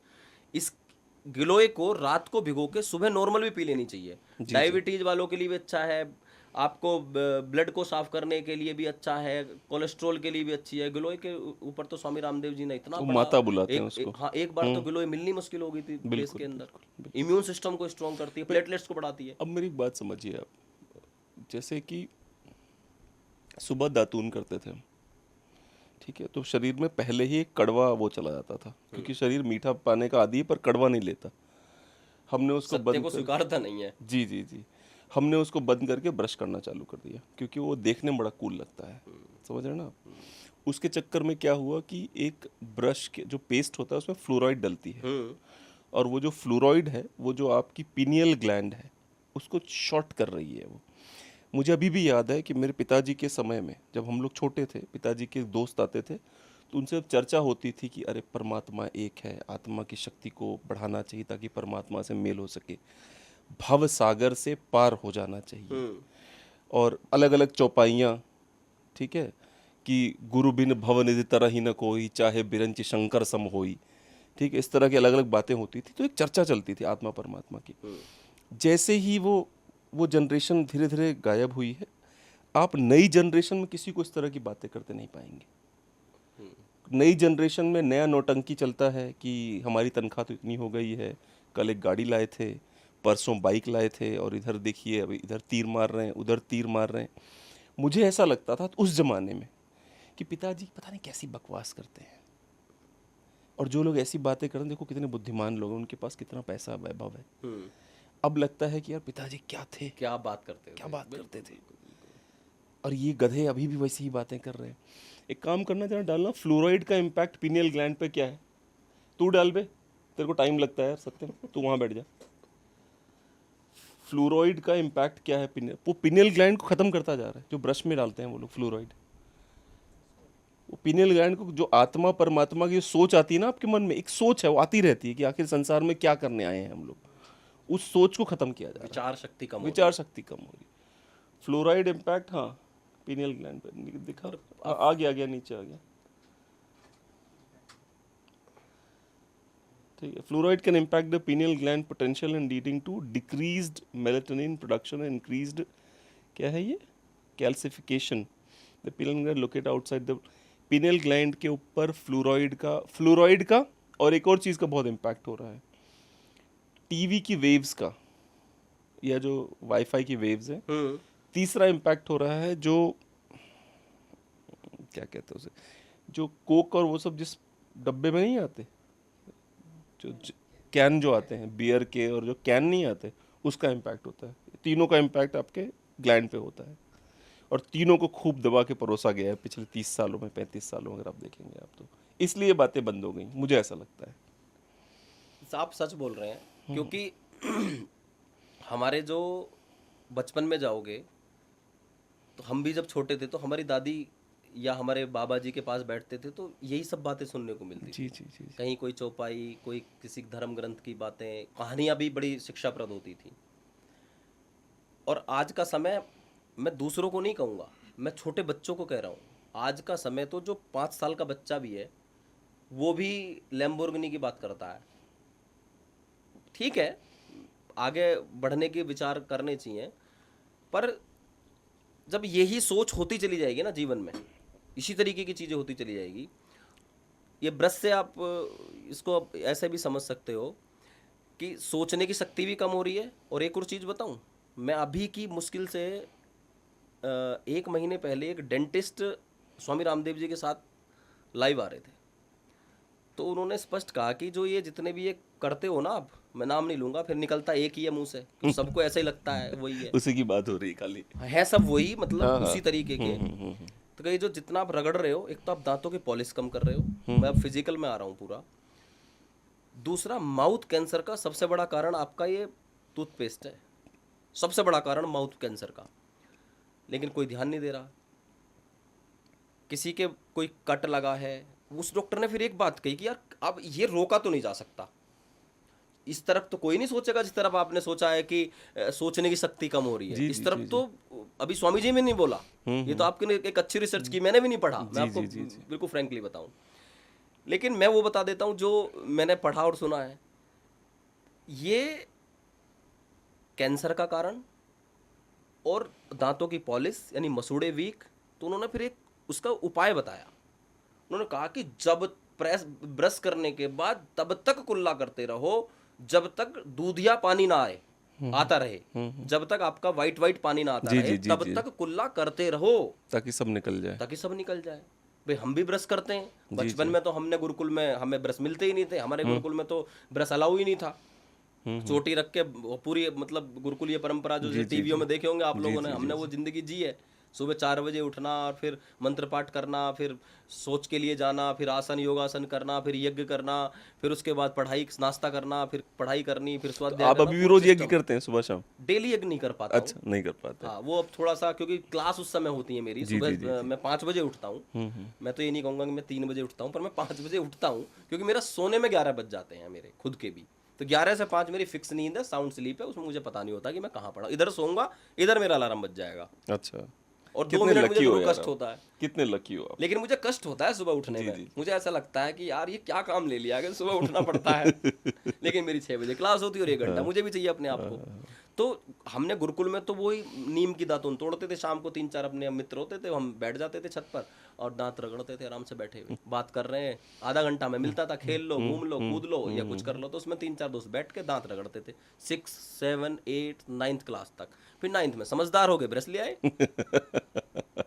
यही तो कहेंगे कि समझदार हो गए, ब्रश ले आए, फिर ब्रश करने लगे। तो उसका परिणाम, मेरे दांत अभी तक पूर्ण रूप से सुरक्षित हैं, पूर्ण रूप से। जबकि मेरे घर के अंदर समस्या है दांतों की, हेरिडिटी है, दांत खराब हो रहे हैं। जी जी जी जी। मुझे अभी तक डेंटिस्ट के जाने की आवश्यकता नहीं पड़ी है कि बचपन में मैंने एक बेस तैयार कर लिया है। अब मेरे बच्चे हैं, उनको नीम की दातुन दे दो, वो तो फेंक देंगे, क्या कड़वापन दे दिया जी हमें, नहीं लेंगे उसको। वो तो सुबह उठते हैं, ब्रश रगड़ते हैं। फिर मैं उनको वही बोलता हूँ, भाई कम से कम कुल्ला ठीक से कर लिया करो। उनकी मम्मी तो बोलती शाम को भी करके सोया करो। माँ कोई जरूरत नहीं, एक टाइम करो, अच्छे से उंगली से, बीच की उंगली से अच्छे से साफ कर लो बढ़िया तरीके से, और हो गया काम। तो इतना मैं उनको समझाने की कोशिश तो करता मुझे ये हूँ। समझ में नहीं आता, जैसे शरीर के अंदर जितनी भी चीज़ें हैं जो बाहर निकलती हैं वो सारी बदबूदार ही होती हैं, समझ रहे हैं ना आप। शरीर बना ही ऐसे है कि अष्टा जो चक्रा नवद्वारा देवानाम पुरा अयोध्या, ये 8 चक्र और 9 द्वारों वाली अयोध्यापुरी है। जी जी जी और जिस 9 के 9 द्वारों से हम सिर्फ और सिर्फ गंदगी निकालते हैं। जी जी, बिल्कुल बिल्कुल। तो ये कहना कि मुंह से बदबू आ रही है वो बहुत फनी लगता है मुझे, क्योंकि वो भी नेचुरल पार्ट होना चाहिए उसका। एक काम करना, जरा परेश रावल का वो शॉट लगाओ, यूट्यूब पे जाओ। अभी परेश रावल जी का एक्सीडेंट हुआ, जो फिल्म इंडस्ट्री के हैं, तो उनका एक्सीडेंट हुआ तो बहुत फेमस है। हाँ हाँ, तो उन हाँ, परेश रावल यूरिन, हाँ लिख ले।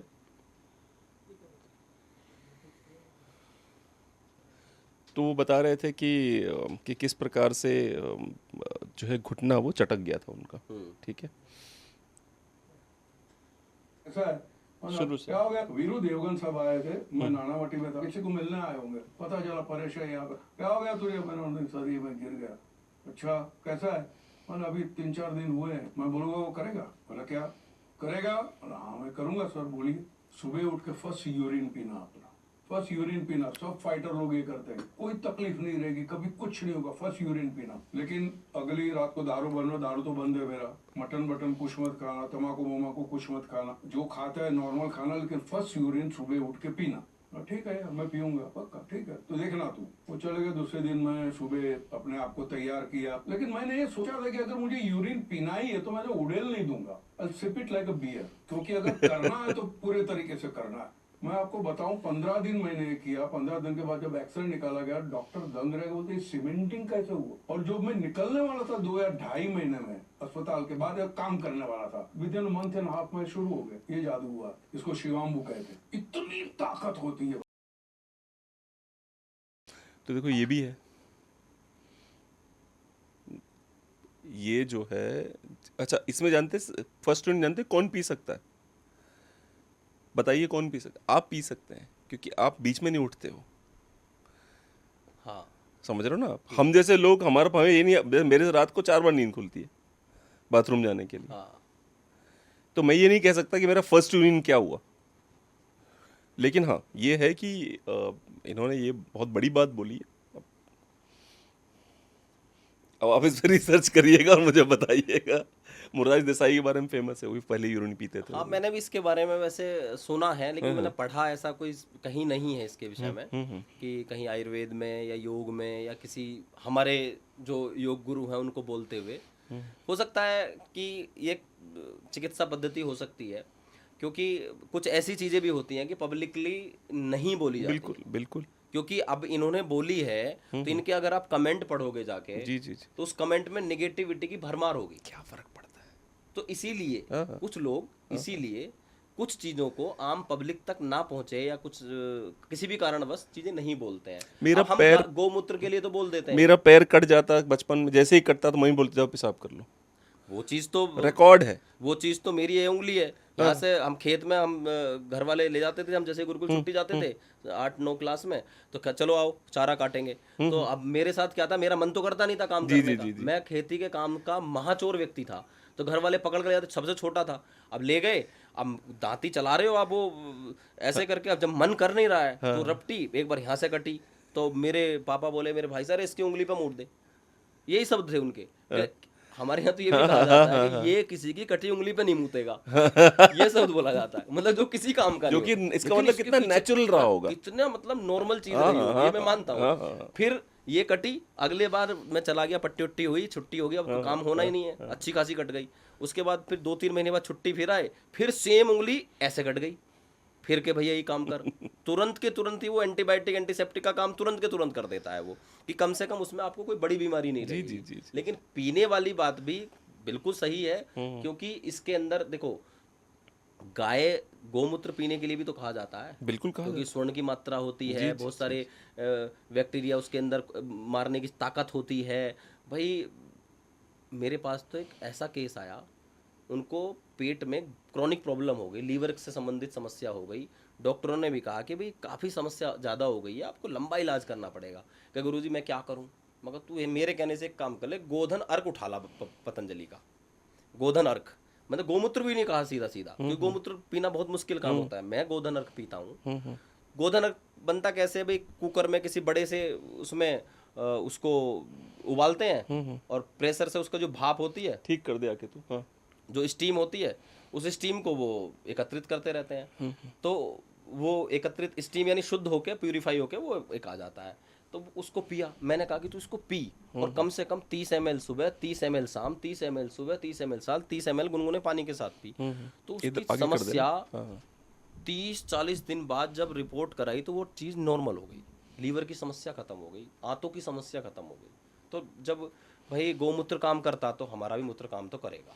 पर मुझे एक बात बताइए, जैसे बड़े सारे हिंदू हैं, वो इस बात से दुखी हैं कि उनको 4 मुसलमान 4 क्रिश्चियन कहते हैं, अरे गोमूत्र पीने वाली कौम है तुम्हारी, वो इसी में दुखी हैं।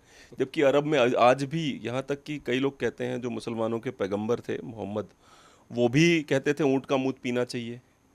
ऐसा कई हदीसों में मेंशन है कि उन्होंने कहा है कि ऊँट का मूत्र पियोगे तो शरीर स्वस्थ रहेगा। पर वो हमारा मजाक उड़ाते हैं, इस चक्कर में हमारा और दिमाग खराब होता जा रहा है। जबकि मैं महाराष्ट्र में बड़ा हुआ हूँ, महाराष्ट्र का जो मराठी है वो हमसे आपसे बड़ा हिंदू है, इसमें कोई दो राय नहीं। मैं तो आउट ऑफ अपने प्रैक्टिकल एक्सपीरियंस बता रहा हूँ आपको। सच्चाई है। तो हम लोग ऐसे चाल में रहते थे, तो गाय एक बार पेशाब करने लगी, तो हमारे पड़ोस की जो आंटी थी, वो उन्होंने तुरंत ऐसे लेके पीना चालू कर दिया, वहीं के वहीं। मेरे लिए बड़ा आश्चर्यजनक था ये। और उन्होंने सर पे ऐसे ऐसे किया, अपने बच्चों को किया ऐसे सब, कि गोमूत्र इतना पवित्र है कि ऐसे ऐसे किया उन्होंने। ऐसे तो हमारे खुद के गांव में भी है, एक व्यक्ति है, वो अकेला ही, लेकिन उसको लोग पागल मानते हैं। बड़ी मजे की बात है ये, जो वो व्यक्ति गोबर गोमूत्र से तो खेती करता है, पैदा नहीं होता है उसके यहाँ ज्यादा कुछ, क्योंकि जो खाता होगा स्वस्थ खाता होगा वो खाता है, खुद भी पीता है, खुद अपने बच्चों को भी पिलाता है, और ईश्वर की कृपा से कोई बीमारी उसके घर में नहीं है। वो बोलता है, लेकिन उसको समझते हैं, मतलब उसको, मैं अभी गाँव गया तो मेरे से बोला, अरे योगी जी आप तो बड़े समझदार व्यक्ति हैं, मैंने ऑर्गेनिक गुड़ बनाया। मगर कितना गुड़ है? बोला कुछ ज़्यादा नहीं है, कुछ लगभग 100 किलो के आसपास गुड़ है, 120 रुपये किलो गुड़ दूंगा। मैं कहने लगा, मैं एक काम कर, 10 किलो गुड़ तो मुझे दे दो। भाई मैं तो 10 किलो, और बताओ तुम, ये बताओ तुम अगर दे सकते हो इस गुड़ को, मैं कहूँ तुम कितना सप्लाई कर सकते हो, ये बताओ बस मुझे। मैं तो साथ तुम्हारा, तुम कुंटल गुड़ रोज का उठवाता हूँ मैं तुम्हारा, मैं तो बोल देता हूँ लोगों को। तो बोला नहीं नहीं जी, मेरे पास तो थोड़ा ही है, क्योंकि मेरे खेत में पैदा ही नहीं होता है। ऑर्गेनिक खेती करने वालों के साथ एक समस्या ये है कि जब आसपास केमिकल की खेती हो रही होगी, तो जो बीच में एक व्यक्ति ऑर्गेनिक खेती कर रहा होगा, तो जितने भी दूसरे खेतों के कीड़े, जितने भी बैक्टीरिया, जितनी भी मतलब बीमारियां हो सकती हैं, वो सब उसके खेत में आ जाएंगे, उसके खेत में माल मिलेगा खाने को। बिल्कुल बिल्कुल। तो उसके में कहाँ पैदा होगा? एक बीघा में मुश्किल से 15 कुंटल 20 कुंटल गन्ने नहीं निकलते उसके, जहाँ की 70-80 क्विंटल गन्ने निकलते हैं। तो वो पैदा नहीं कर पाता। लेकिन गेहूं उसका बिल्कुल शुद्ध होता है, तो उसके अंदर बीमारी नहीं है। इसीलिए ऑर्गेनिक के नाम पर बहुत सारे बिजनेस भी बहुत ज्यादा चलते हैं, कई 100 रुपए किलो गेहूं मिल जाता है, 200 और बेवकूफ़ भी बना रहे हैं। जी जी, बेवकूफ़ बना रहे हैं। तो हमें समझना चाहिए चीज़ों को और मानना चाहिए। सबसे बड़ी चीज़ ये है कि हमें मानना भी चाहिए, और मजाक वही बनाएगा जो व्यक्ति उसके विषय में जानता नहीं होगा। बिल्कुल। साइंस के आधार पे तोल लो, आप उसकी रिसर्च कर लो पहले, भाई मजाक बनाने से पहले जान लो। मेरा मानना तो ये है कि आप कुछ भी करो पहले और प्रयोग कर लो। साइंस कौन सा बहुत बड़ा तुर्रम खान है। मैं तो बार बार बोलता हूँ ये बात, मैंने कितनी बार कितनी जगहों पे बोला है। मैंने कहा भैया अगर साइंस मेरे को खाली ये बता दे आके, कुछ समस्याओं का समाधान निकाल दे, कुछ समस्याएं तो साइंस की वजह से ही पैदा हुई, पहले थी भी नहीं, तुम आए तभी ये समस्याएं पैदा हुई। साइंस को मुझे लगता है सबसे ओवर एस्टिमेटेड अगर कोई सब्जेक्ट है इस विश्व में वो है विज्ञान।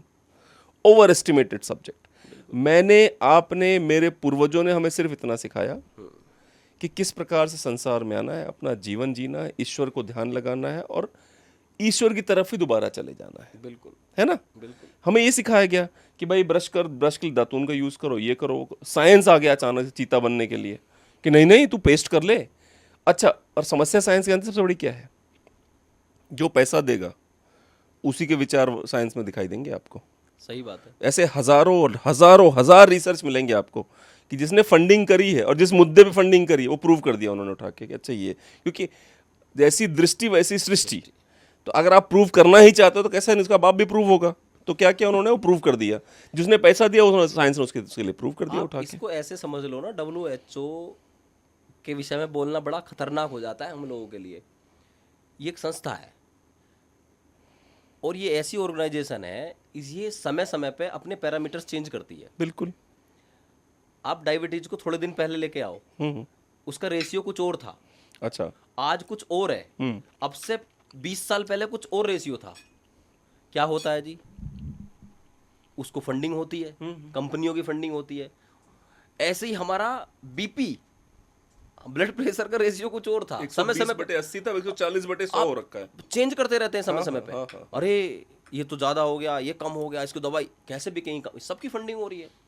भाई इनको, इन बातों को बोलने के लिए बहुत ज्यादा कंट्रोवर्सी हो जाती है। स्वामी जी, फिर वही बात आती है, स्वामी जी के पीछे यहीं से तो पढ़ते हैं लोग, यहीं से तो सारी चीजें होती हैं। पर मुझे ऐसा लगता है भाई, जो देश का जो सबसे सर्वोच्च पद पे आसीन लोग हैं, अगर उनके पिछवाड़े में दम है तो WHO क्या औकात है? डोनाल्ड ट्रम्प ने पिछवाड़े पे लात मार के हो गया बाहर।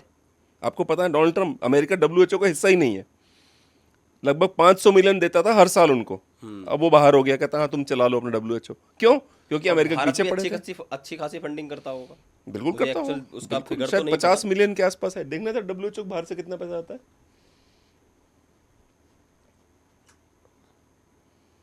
ये बात सही बोले हैं कि अगर हमारा शीर्ष नेतृत्व अगर इस कार्य को करे बिल्कुल। तो बिल्कुल अलग हटा देंगे यार। हम खुद में अपने में हैं, हमारा आयुष है भाई, हमारे और संस्थान है।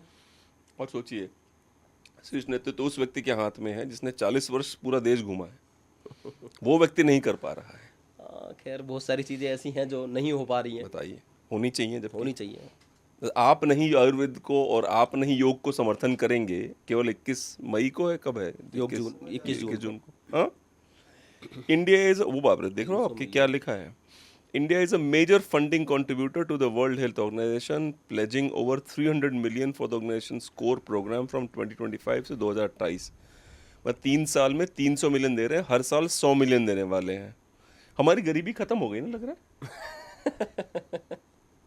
गरीबी तो खत्म हो गई खत्म है। हो गई ना। उसके बाद भी सरकार 80 करोड़ लोगों को फ्री गेहूं और अनाज और चावल देती है। अब हम गरीब नहीं रह गए। बताओ, 300 मिलियन WHO को दे रहे हैं, बताइए। भेज दे, ये वाला लिंक भी भेज दे अपने को। 80 करोड़ लोग हमारे भारत में इस समय, जो राशन कार्ड है, राशन लेने के लिए 80 करोड़ लोगों का फिगर देती है सरकार। बिल्कुल। और वो पैसा अगर जेन्युइनली स्टार्टअप में खर्च कर दें, जेन्युइनली, तो जो आज चाइना ये से कई गुने आगे निकल जाएंगे। कम से कम 1,20,000 करोड़ रुपया खर्च होता है हर साल इस पे, फ्री में राशन देने में, हर साल। ठीक, अभी तो आप मुझे उस SC बजट पे शुरू मत करवाइए आप मुझसे। नहीं, हम अपनी योग की बात करते हैं। क्योंकि वो बजट इस समय 6 लाख करोड़ का हो रखा है। ठीक है, तो वापस चलते हैं, योग पे रहते हैं। क्योंकि ना, मैं रिसर्च जितना करेंगे आपको उतना फ्रस्ट्रेशन होती है। समस्या यही है, जितनी रिसर्च उतना फ्रस्ट्रेशन। हमें समाधान पे बात करनी है अब। बिल्कुल, चलिए Health पे समाधान बात पे करते हैं। जी, चलिए बात करते हैं। कोविड-19 जो है वो 2025 में भी आ रहा है, पर पहले मैं आपको एक छोटा सा वो पढ़ दूं, उसके बाद में, क्योंकि इस पढ़े भी ना बढ़िया से वो नहीं समझ में आएगा, रिजल्ट नहीं आएगा। ठीक है। कोविड-19 भारत में 19 और भारत में ब्लड थिकनेस के विटामिन डी की कमी, दो चीज़ों में सबसे बड़ी प्रॉब्लम हुई है। ब्लड थिकनेस हुई है और मरे वो लोग ज़्यादा हैं जिनमें शरीर में विटामिन डी नहीं था। अधिकतर वो लोग मरे हैं। जैसे कि AIIMS Patna Bihar, all India institute of medical sciences AIIMS Patna Bihar में एक केस कंट्रोल स्टडी हुई जिसमें विटामिन डी और कोविड-19 के बीच कनेक्शन डायरेक्ट दिखा। एक स्टडी में 156 कोविड मरीज और 204 कंट्रोल लोग जिन्हें कोविड नहीं था शामिल किया गया, यानी 360 लोग। स्टडी में पाया गया कि कोविड मरीजों में विटामिन डी की कमी ज़्यादा थी, जिनमें कमी थी उनको कोविड ज़्यादा हुआ। विटामिन डी की कमी है। MLV medical college Jhansi, MLV medical college Jhansi में 6 हफ्ते की स्टडी हुई। 154 कोविड मरीजों को दो ग्रुप में बांटा गया। 91 लोग जो एसिम्टोमेटिक थे, 63 लोग जो बहुत सीरियस थे और आईसीयू में भर्ती थे। स्टडी में देखा गया कि सीरियस मरीजों में विटामिन डी का लेवल 14.35 एनजी पर एमएल था। एसिम्टोमेटिक मरीजों में 27.89 एनजी पर एमएल था। अगर विटामिन डी ऊपर है तो कोविड नहीं होगा आपको। ऐसा रिसर्च है भाई, मैं हवा में नहीं बात कर रहा हूँ। कई लोग क्या कहेंगे, बोलेंगे कुछ भी बोल रहा है। बेथेस्डा हॉस्पिटल जकार्ता इंडोनेशिया, अब इंडिया से नहीं बाहर चलते हैं। इंडोनेशिया के बेथेस्डा हॉस्पिटल जकार्ता में, लेकिन भारत से रिलेटेड डेटा के साथ इसकी तुलना की गई है, जिसमें 10 कोविड मरीजों को शामिल किया गया। 90% मरीजों में विटामिन डी की कमी पाई गई। भारत में विटामिन डी की कमी 70 से 90% लोगों में अभी भी है। हाँ, आज भी है। विटामिन डी नहीं, सूरज के सामने निकलना ही नहीं है उनको है ही शरीर बहुत बुरी तरह। आईआईटी इंदौर, जो एक एक्स पे पोस्ट डाला गया, इसकी पुष्टि नहीं हो सकती कि एक्स का पोस्ट है, ये ट्विटर का पोस्ट है। इस पे देखा कि इसमें कोविड-19 और डेल्टा वेरिएंट पर रिसर्च हुई है। इस स्टडी में 13,134 मरीजों का डेटा लिया गया। रिसर्च में पाया गया कि डेल्टा वेरिएंट ने हार्ट और थायराइड पर बुरा असर डाला, जो ब्लड थिकनेस से जुड़ा हो सकता है। लेकिन अब ये पुष्ट पूरी तरह नहीं है, इसलिए हम उसको मान्यता नहीं दे सकते। लेकिन जहाँ तक जितने भी रिसर्च पेपर मैंने पढ़े हैं, सब में ये कहा गया है ब्लड थिक हो रहा है। और ब्लड थिकने की वजह जो नहीं सुनते नहीं कि नाच रहे थे हार्ट अटैक आ गया, दौड़ रहे थे हार्ट अटैक आ गया, गरबा खेल रहे थे हार्ट अटैक आ गया, जिम में थे हार्ट अटैक आ गया। ये कहाँ से हो रहा है, क्या लगता है आपको? देखो, ये जो विटामिन डी की आपने कही, ये बिल्कुल सत्य है। क्योंकि अभी के समय में मैं भी देख रहा हूँ कि जितने मेरे पास लोग आते हैं, मतलब मेरे हिसाब से डेली की 100-150 लोगों का मेरे पास है कि जो मुझसे कांटेक्ट करते हैं अपनी हेल्थ के विषय में कुछ ना कुछ। 85% लोगों को विटामिन डी की कमी होती ही होती है। अच्छा। मैं एक योग टीचर हूँ और कुछ दिन मैं गुजरात में रहा, नमी का क्षेत्र है, समुद्र के किनारे रहा। 6 महीने में मैंने ऐसी बॉडी टेस्ट कराई, मुझे खुद की विटामिन डी कम आ गई। मैं धूप में नहीं निकला, वहाँ एसी से बाहर नहीं निकला, क्लास ली बस अंदर घर में। तो मैंने नहीं लिए विटामिन डी, लेकिन मैंने उसको कर लिया। एक्सरसाइज की, धूप में घूमना शुरू किया, अपनी चीज़ें बढ़ाई, मैंने उसको मेंटेन कर लिया। ये सबको समस्या हो रही है धीरे धीरे, इम्यून सिस्टम वीक हो रहा है। दूसरा, जो हार्ट के ऊपर जो इफेक्ट पड़ रहा है, मैं आपको एक चीज़ बताता हूँ। कोरोना में मैंने एक बात बोली थी स्टार्टिंग में कि कोरोना में वो लोग ज़्यादा एक्सपायर हुए हैं जो लोग हॉस्पिटल तक गए हैं। जी जी। और इसको मैंने एक बड़े टीवी चैनल पे एक डिबेट में फोर्टिस के एक डॉक्टर के सामने भी बोला। हार्ट अटैक के ऊपर एक डिबेट थी हमारी, तो मैंने स्पष्ट कहा उनको कि डॉक्टर साहब, हॉस्पिटल में जाके ही क्यों, मतलब ऐसे मैं कई लोग जानता हूँ, रोहित सरदाना को मैं जानता जी हूँ, जी बिल्कुल, वो अपने आप गाड़ी चला के जाते हैं। बिल्कुल। जहाँ मैं रहता हूँ, मेरे नज़दीक वो रहते थे, वो खुद गाड़ी चला के ड्राइव करके जाते हैं और रात को एक्सपायर हो जाते हैं। सुबह की सूचना आती है कि वो चले गए। किस लिए हो सकता है ये? इसका एक बड़ा कारण जो मैंने माना है, वो माना है हैवी स्टेरॉइड की डोज देना। जी। देखो, जितने भी सांस की समस्याएं होती हैं ना, जितनी भी रेस्पिरेटरी सिस्टम से संबंधित रोग था, ये मेनली इसमें डॉक्टर के पास एक्चुअल में एलोपैथी में इसका कोई इलाज नहीं है। इलाज है तो सीधा स्टेरॉइड दे देंगे। जी जी जी। आपको अस्थमा हो गया है, दमा की समस्या हो गई है, कोई और खांसी की समस्या ज़्यादा हो गई है, तो आप डॉक्टर के पास जाओ, चेस्ट रोग विशेषज्ञ के पास चले जाइए, किसी के पास भी, वो सीधा का सीधा सबसे पहले आपको टैबलेट देंगे, सेरेफ्लो 250 mg। हाँ, टैबलेट देंगे। फिर उसके बाद में वो ज़्यादा अगर समस्या है तो आपको न्यूबलाइज भी करेंगे, न्यूबलाइज से आगे आपको वो इंजेक्शन भी दे सकते हैं। और कोरोना में इंजेक्शन बहुत ज़्यादा दिए गए और सीधा हार्ट के ऊपर इफेक्ट पड़ा, तो डॉक्टर ने भी स्वीकार किया। एक बात, अभी की जो कहानी हो रही है, दूसरी तरफ मैं आपको थोड़ा रिलैक्स कर देता हूँ और आने वाली जनता को भी रिलैक्स कर देता हूँ, दर्शकों को भी रिलैक्स कर देता हूँ। एक बात और निकल के आई उसी डिबेट में, एक डॉक्टर्स के हमारे बीच में, कि एक डांस कर रही है, अभी इंदौर में एक घटना थी, लड़की डांस कर रही है और स्टेज से ही वो सीधा गिर जाती है, कम एज की, छोटे बच्चों को भी। एक्चुअल में हमारे पास ना संचार का माध्यम ज़्यादा हो गया है। ऐसा नहीं है कि हार्ट अटैक पहले नहीं होते थे। संचार का माध्यम, अब जैसे मैं अपना इंस्टा खोलता हूँ या फेसबुक खोलता हूँ तो मुझे डेली सा ही कोई ना कोई आकस्मिक निधन, तो मैं पूछ लेता हूँ भाई क्या हुआ था इनको, मैसेज पे, उसकी पोस्ट के मैसेज पे गया या कमेंट कर दिया कि इनको क्या हुआ था, अरे नहीं इनको हार्ट अटैक आ गया था। मैं जनरली पूछ भी लेता हूँ, मैं पता करने की कोशिश करता हूँ यार, फिर मुझे भी थोड़ी चिंता तो होती है कि यार हार्ट अटैक बहुत ज़्यादा हो रहे हैं, पता नहीं रात को सोया व्यक्ति सुबह उठा ही नहीं।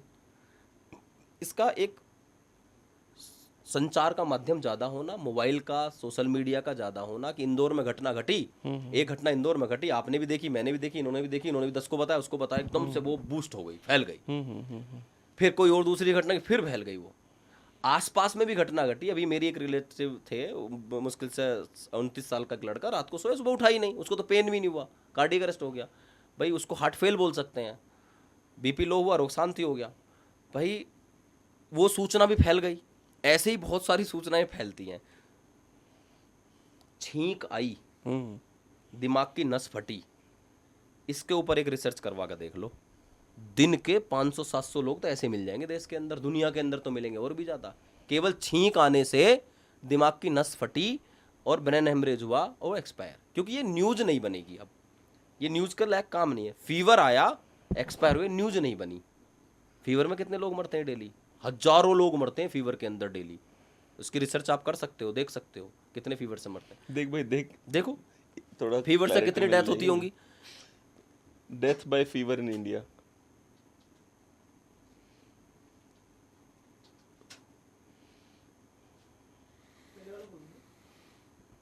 अच्छा उसने क्या कहा है, वो कोवैक्सीन पे था कि 30% लोगों को साइड इफेक्ट हुआ है, लेकिन वो उसने लेकिन देखो, जरूरी नहीं हार्ट अटैक होगा। नहीं हार्ट अटैक तो नहीं पता, इतने परसेंटेज तो किसी भी वैक्सीन की हो सकती है, वैक्सीन नहीं किसी भी चीज की पर साइड आपको नहीं इफेक्ट होता लगता, ही है। आप मुझे एक बात बताइए, जैसे आपको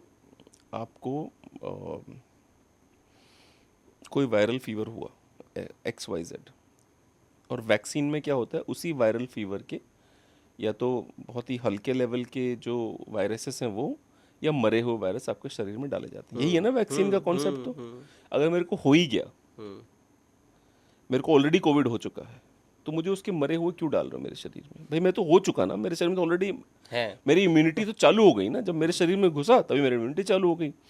और जो वेरिएंट 2 आया था, जो कुछ भी कहा गया था, मेरे को पता है कितनी बार, मेरे को 3 बार कोविड हुआ है, 1-2 बार नहीं, 3 बार। एडमिट तो नहीं हुए? नहीं, मैं कभी नहीं एडमिट हुआ, मैं तो व्यायाम भी करता रहता था। ठीक है, जैसे दूसरी बार में जो बहुत सीरियस आया था, मुझे पहली बार मुझे ज़्यादा तकलीफ हुई थी, दूसरी बार में कुछ नहीं हुआ, तीसरी बार मुझे कुछ नहीं हुआ।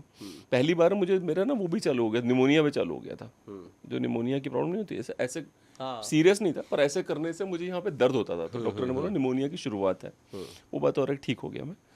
इस बार जब कोविड फैलेगा, भगवान करे ना फैले, ना मैं मास्क लगाऊंगा, ना मैं कोई वैक्सीन लूंगा, ना बूस्टर शॉट लूंगा।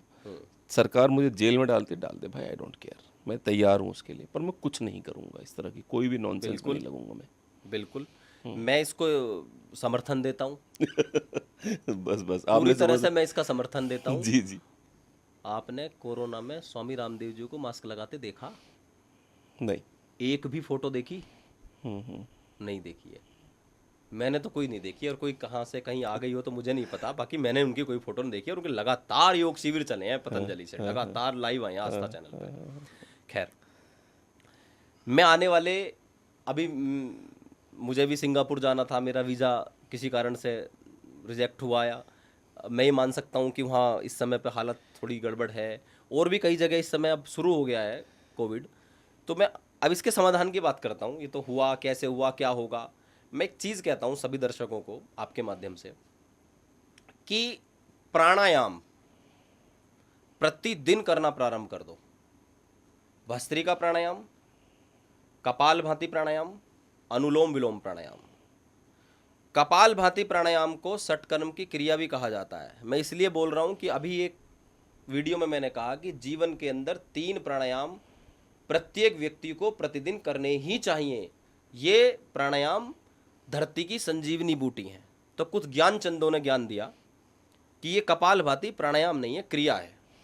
अरे मुझे भी 15 वर्ष हो गए, मैंने एमए भी किया है, मास्टर किया योग में। वो श्वासों की क्रिया है, उसको प्राणायाम बोलेंगे, उसमें बिल्कुल कोई गलती नहीं है। शुद्धि क्रिया है, शोधन क्रिया है, और उसको सांसों की क्रिया है तो प्राणायाम बोल सकते हैं। इसलिए भस्त्रिका, कपालभाति क्रिया या प्राणायाम, अनुलोम विलोम प्राणायाम, ये 3 प्राणायाम जो व्यक्ति प्रतिदिन करेगा 15 से 20 मिनट, वो इस कोविड से बचा रह जाएगा। इम्यून सिस्टम स्ट्रोंग होगा, फेफड़े उसकी, रिस्पिरेटरी सिस्टम स्ट्रोंग होगा, हार्ट उसका स्ट्रोंग होगा, ब्रेन उसका स्ट्रोंग होगा, प्राण शक्ति प्रॉपर मिलेगी, ऑक्सीजन का संचार उसके शरीर में प्रॉपर होता रहेगा। मैं गारंटी से कह सकता हूँ अपने शास्त्रों के अनुसार, और जो मैंने प्रैक्टिकली देखा है। जब कोविड हुआ, मैं गुजरात के अंदर कुछ बड़े उद्योगपतियों को जलनेति और प्राणायाम और पूरा योग करा रहा था, किसी को भी कोविड नहीं हुआ, और किसी को हल्का फुल्का हुआ तो कोई भी हॉस्पिटल तक नहीं पहुंचा। घर में ही वो जलनेति और वो सब प्रिकॉशन लेके, वो स्टीम वगैरह लेके बिल्कुल ठीक हो गए। दूसरा एक सावधानी ये रखो, जब आप घर से निकलो, सरसों का तेल अपनी नाक के अंदर लगा के निकलो, अंदर नथुनों में सरसों का तेल लगाओ और घर से निकल जाइए। जो धूल है, डस्ट है, मिट्टी है, जो भी बैक्टीरिया, किसी के सांस, केवल कोरोना के बैक्टीरिया थोड़ी फेंकता है इंसान, अरे हमारे अंदर से पता नहीं कितना क्या निकल रहा है, कुछ भी घुस जाएगा किसी के अंदर। तो वो सब के सब, अब आप नाक में तेल लगाओगे, बालों में तेल लग जाएगा, जितना भी हमारा ये हिस्सा है, और उसमें जो भी डस्ट, धूल, मिट्टी, बैक्टीरिया वो यहाँ चिपक जाएगा। उसके बाद जब शाम को घर आओ तो अपने या तो गुनगुना पानी कटोरी में लो, उसमें हल्का सा नमक डालो, हल्का सा नाक में ऐसे हल्का सा, बस यहाँ तक उसको, फिर इसको साफ कर दो। ये मैं जलनेति का शॉर्टकट बता रहा हूँ। अगर जलनेति आपको आती है तो जलनेति कर लो, सब बैक्टीरिया, फंगस, जितना भी सब होगा वो बाहर निकल जाएगा। कोरोना हो ही नहीं सकता, बल्कि आपको साइनस की समस्या से छुटकारा मिलेगा, साइनोसाइटिस से भी छुटकारा मिल जाएगा। मुझे वो भी है। हाँ, मैं वहाँ देख भी रहा हूँ, सामान रखा हुआ है नाक खोलने का। ठीक है, तो ये समस्या, नेसल ड्रॉप्स वगैरह रखी हैं, तो यानी कहीं ना कहीं नाक ब्लॉक होती है, तो ये भी समस्या आपकी दूर हो जाएगी प्राणायाम से। जलनेति जो एक वो लेके यहाँ पे एक लगा लोटा जाता होता है है, पॉट, हाँ। ऐसा मैकू टाइप का, ऐसा नाक में लगाते हैं। जी। वो वीडियो में बताना संभव नहीं है, उसको हम प्रैक्टिकली अपनी ऑनलाइन क्लास में बताते भी नहीं है। आपने वीडियो बनाया है ऐसा कोई? बनाया है, लेकिन मैं फिर कहूंगा, कोई नॉर्मल वीडियो डाल देंगे ना यहाँ पे। हाँ। अभी नहीं, मत निकालो, पर डाल देंगे एक वीडियो। जलनेति को मैं फिर कहूंगा कि जलनेति किसी अपने आसपास योग टीचर से, योग शिक्षक से, प्रशिक्षक से उसको सीखो, क्योंकि वो थोड़ा सा सावधानी पूर्वक है। क्यों कि आपने यहाँ से लोटा लिया और पानी आपने डालना शुरू किया, अब निकला ही नहीं तो थोड़ा बहुत यहाँ अटक जाएगा, आप परेशान रहोगे। फिर आपको उसके बाद की क्रिया आनी चाहिए, उसको अच्छे से साफ करना ध्यान है। किस बात का रखना है? ध्यान ये रखना है कि पानी आपका यहाँ ना रुक जाए। जो ये एरिया है ना, साइनस का एरिया, खाली एरिया है, यहाँ पानी भर जाता है। तो इसको ना साफ करने के लिए बड़ा जबरदस्त भस्त्रिका, और भस्त्रिका में फोर्सफुली, और उसके बाद कपालभाति। अगर आप 5 मिनट में जलनेति कर रहे हो तो 15 मिनट की सफाई क्रिया करनी है। अच्छा, पानी नहीं रुकना चाहिए। अगर पानी रुका तो वो जमेगा, वही कफ बन जाएगा आगे चल के, वो और आपकी नाक को ब्लॉक करेगा। जहां आप अच्छा करने के लिए गए थे, फिर आप योगा टीचर को कह रहे हमने इनके कहने से जलनेति की थी और गड़बड़ हो गई। ऐसे लोग मिलते हैं आपको? बहुत मिलते हैं। जिन्होंने कहा हाँ, मैं यार, अभी बता देता हूँ। अभी भी रिसेंटली मेरी क्लास में एक व्यक्ति ने ज्वाइन किया हुआ है। उसने जैसे ही ज्वाइन किया, 3 दिन बाद मुझे, सर मेरा 2 किलो वजन बढ़ गया। कोई बोलेगा नहीं ऐसे। उसने कहा मुझे कि सर मैंने जब से आपको ज्वाइन किया, मैं तो वैसे ही 100 किलो का था, मैं तो 103 का हो गया। मैंने कहा यार, समुद्र में 2-4 लोटे इधर उधर होते रहते हैं, कुछ फर्क नहीं पड़ता है इससे। कर योगा, अभी 2-4 मसल वसल बढ़ जाती है। कई बार तेरी डाइट बढ़ गई, भाई एक्सरसाइज स्टार्ट की, जिसने शरीर नहीं हिलाया। वो 4 रोटी खा रहा था, उसने शरीर हिलाया, उसको भूख बढ़ी, उसने 6 रोटी खाई। अब 3 दिन में उसने 6 रोटी के हिसाब से खाई, तो कहीं तो 2-3 किलो वजन, भाई इतना बड़ा शरीर है, बढ़ेगा ही। उसका कल फिर मैसेज आया मेरे पे, गुरुजी बुरा तो नहीं मानोगे? मैं कहा नहीं मानूंगा। गुरुजी मेरा तो वजन बढ़ रहा, मेरा पेट भी बढ़ रहा आपकी जब से मैंने योगा ज्वाइन की है। मेरे पैसे लौटाओ। नहीं, मैंने कहा भाई, मैंने ये बिल्कुल, मैंने उसको अगला मैसेज यही किया कि आप एक काम करो, आप योगा छोड़ दीजिए। देखिए आप हमें भी परेशान कर रहे हो, खुद भी हो रहे हो। आपका अपना महीना लगभग पूरा हो गया, पर आपको मैं रिफंड कर देता हूँ। बोले नहीं गुरुजी, मुझे तो आपके साथ करना। मैं कहा मेरे कहने से लगा रहे, मेरी गारंटी है। अगर वजन तेरा 70 पे ना लाकर छोड़ा, मुझे बता देना, 1-1 महीने में 9 किलो 10 किलो वजन कम कर देता हूँ। लेकिन उनका, जिनका वजन ज़्यादा है, अब कोई 60 किलो का है, कहने लगे जी मेरा 10 किलो वजन कम करो, उसका 2 किलो होगा, 3 किलो हो जाएगा ज़्यादा से ज़्यादा। मसल्स तोड़ना बहुत मुश्किल है ना। भाई फैट तोड़ना तो आसान है, हाँ, मसल तोड़ना बहुत मुश्किल काम है। हमारे पास फैट वाले ही लोग आते हैं, प्रेगनेंसी के बाद महिलाएं आती हैं, उसके बाद ज़्यादातर लोगों ने ये मध्य प्रदेश को बाहर निकाला हुआ है, वो लोग आते हैं। 98-99% महिलाएं हमारे पास में। और ऐसे ऐसे लोगों का वजन कम करता हूँ मैं, जिनका स्टक हो चुका है, सब कर लिया उन्होंने दुनिया के अंदर।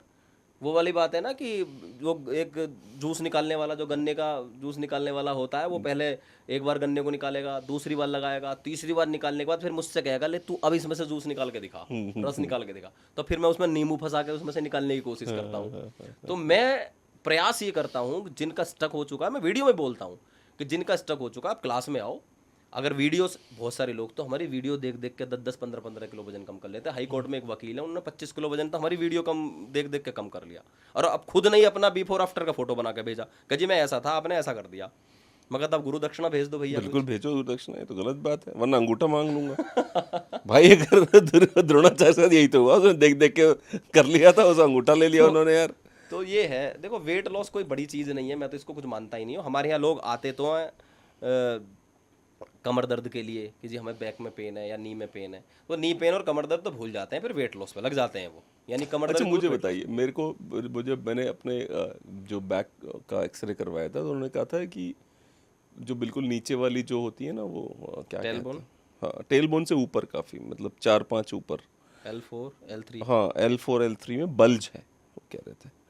ठीक है, तो मेरे दाहिने पैर में जैसे होता है ना, बहुत देर तक खड़ा रहूँगा तो झुनझुनी आ जाएगी, ठीक है, या दर्द चालू हो जाएगा, ठीक है, दाहिने पैर में। तो इसका क्या समाधान है? आप एक काम करो, आपका पेट थोड़ा निकला हुआ है, अच्छा, हाँ। आप ना इसको कम कर लो, ये समस्या आपकी खत्म हो जाएगी। पर मैं, चलिए 1 महीने बाद बात करेंगे, हो जाएगा मेरा कम 1 महीने। आप ना पेट कम कर लो, और फिर 1 महीने बाद आप मुझे खुद बताना। ठीक है। मैंने आपका ये समाधान दे दिया है, सीधा सीधा समझ लो। हाँ डॉक्टर तो आपको एक्सरे MRI सब करने के बाद में दवाइयाँ भी शुरू करेंगे, और हो सकता है कि ज़्यादा अगर आपने बड़े बड़े डॉक्टरों के चक्कर काटे तो हो सकता है वो सर्जरी भी बोल दें। जी बिल्कुल बिल्कुल। कोई इलाज नहीं है सर्जरी। हाँ हाँ मैं फिर कैमरे के सामने कहता हूँ कि बैक में कोई भी प्रॉब्लम हो जाए, एक्सीडेंट नहीं होना चाहिए, कभी सर्जरी मत कराओ। सर्जरी कराने के बाद चलने लायक भी नहीं बचोगे, सीधा बोल रहा हूँ। मेरे सामने बहुत सारे एग्जाम्पल हैं। मेरी खुद की बुआ तो एक्सपायरी हो गई सर्जरी के बाद, और जबकि बहुत senior doctor, top most doctor, ऐसा डॉक्टर जो अटल बिहारी वाजपेयी के घुटने के ऑपरेशन में टीम में थे, अच्छा, ऐसे डॉक्टर से हमने ऑपरेशन कराया, नहीं बची। खैर, सावधानी रखो, पेट को बाहर मत निकलने दो। ये हमारी बैक है। अब यहाँ अगर वजन ज़्यादा पड़ेगा, सीधा सीधा एग्जाम्पल समझ लो, तो ये ऐसे मुड़ जाएगी, और जब ये मुड़ेगी तो यहाँ बहुत सारी नसें हैं, L4 L5, कहीं ना कहीं वो नस दबेगी, कहीं किसी ना किसी माध्यम से ब्लड का सर्कुलेशन रुकेगा। अब सर्कुलेशन रुका, किसी भी पार्ट में बॉडी के रुक जाए, वहीं आपको झंझनाहट होगी, फिर दर्द चालू हो जाएगा, और कोई ऑक्सीजन रुक जाएगी। जब ब्लड सर्कुलेशन नहीं हो रहा है तो दर्द आपका शुरू हो जाएगा। इसका सिर्फ एक तरीका है, इसको पेट को कम कर लो, और ये आपकी कमर 1 महीने में, जैसे बोल रहे हो कि आप पेट कम कर दोगे, तो 1 महीने में दर्द ही खत्म हो जाएगा। अच्छा। दूसरा, भुजंगासन कर लेना साथ में, जी जी। खड़े होकर सुबह सुबह इंटरलॉक करके ताड़ासन में पूरी बॉडी को ऊपर स्ट्रेच करो, पूरा खींच दो, एड़ी को ऊपर उठाओ, और कम से कम 10 मिनट वॉक करो। पूरी स्पाइन की, आपकी नेक से लेकर के पूरे टेलबोन तक पूरा स्ट्रेच हो जाएगा, और खासकर काफ की भी एक्सरसाइज हो जाएगी। जी। आप ये करके देखो, आप अपने शरीर के अंदर बहुत परिवर्तन पाओगे। डन, मैं ज़रूर करूँगा। मुझे एक बात बताइए, दूसरी मेरी समस्या है ये साइनस की। साइनस के लिए एक काम आप कर लीजिए, अजवाइन और पुदीने का पत्ता, पुदीना और अजवाइन, इसकी तो स्टीम लेनी है आपको दोनों टाइम। मैं भी साइनस का मरीज रहा हूँ, अच्छा, और इस लेवल पर यार रहा हूँ इनके साथ पता है ऐसा कि रहा हूँ बोल रहे हैं हर बात के लिए, हूँ नहीं बोल रहे हैं। नहीं, रहा हूँ नहीं ना, हूँ हूँ ही नहीं, हम तो अभी भी है ना। मैं रहा हूँ, साइनस का मरीज रहा हूँ मैं, और ऐसा मरीज रहा हूँ कि मेरे ये वाले एरिया में दर्द होता था। मुझे कई बार डाइनापार का इंजेक्शन दिया डॉक्टरों ने, इस लेवल का मुझे दर्द होता था। लेकिन और सुनो, एक घटना और बताता हूँ। मैं इसका ऑपरेशन कराने के लिए गाजियाबाद में एक बहुत बड़े डॉक्टर हैं, डॉक्टर BP त्यागी, आप उनसे पूछ लो कोई भी जाके, नाम ले रहा हूँ सीधा, बहुत सीनियर डॉक्टर हैं, इंग्लैंड की संसद में सम्मानित होकर आए हैं, गोल्ड मेडलिस्ट हैं। उन्होंने ऑपरेशन की सारी प्रक्रिया पूरी कर दी। मेरे मन में ये बहुत दुखी हूँ, दर्द भी होता है, नाक भी बंद होती है, ओट्रिविन का सहारा लेना पड़ता है, दुनिया भर की चीज़ें। ऑपरेशन की सारी क्रियाएं होंगी जो पहले होती हैं, बोतल ड्रिप लगना, दवाइयाँ सब हो गई। मैं ऑपरेशन के लिए मेरी ड्रेस चेंज हो गई, मैं ऑपरेशन थिएटर के बाहर हूँ, मेरा भाई मेरे साथ है, और मेरे से पहले एक महिला का ऑपरेशन होकर बाहर निकला, वो बेहोश आई। मैं सच कह रहा हूँ, मैं उसे देखकर डर गया। मैंने कहा यार बेहोश हो जाएगा, मर भी सकता तू तो, वो तो फुल्ली एनेस्थीसिया में ऑपरेशन होने वाला है। मैं बोला भैया से, मैं कहा यार मुझे नहीं कराना ऑपरेशन, मैं ऐसे ही कर लूँगा अपने योगा के माध्यम से कुछ। ये लगभग मैं 15 साल पहली बात बता रहा हूँ आपको, जब मैं योगा में आया ही होऊंगा। मैं वहाँ से निकला, डॉक्टर साहब को मैंने बोला, मैं कहा जी मेरा कल गवर्नमेंट के लिए इंटरव्यू है और मुझे आप ऑपरेशन कर दोगे तो मेरा, मुझे अभी कॉल आई है जस्ट। डॉक्टर साहब बोले कोई बात नहीं, चलो ठीक है, जान पहचान के थे। तो मैं वहाँ से निकल आया। उसके बाद मैंने ये नुस्खा अपनाया, दोनों टाइम स्टीम ली, कम से कम लगातार 2-3 महीने लगे। प्राणायाम, भस्त्रिका, कपालभाति, एक्सरसाइज बढ़ाई और जल नीति की, और मैंने रवण नीति की, और उसके साथ साथ फिर सूत्र नीति की। जल नीति की, रवण नीति, कैथेटर से नाक में डाला, मुंह में को निकाला, ऐसे ऐसे ऐसे ऐसे किया, फिर इसमें को डाला, इसमें को। बहुत आसान है, छिद्र है भाई जहां से सांस ले रहे हो। सोच के अजीब लग रहा है। उसके बाद मैं रोंगटे खड़े कर दिया अब आपने ये बात करके। आज हुए ना आपके रोंगटे खड़े। ये योग की ताकत है।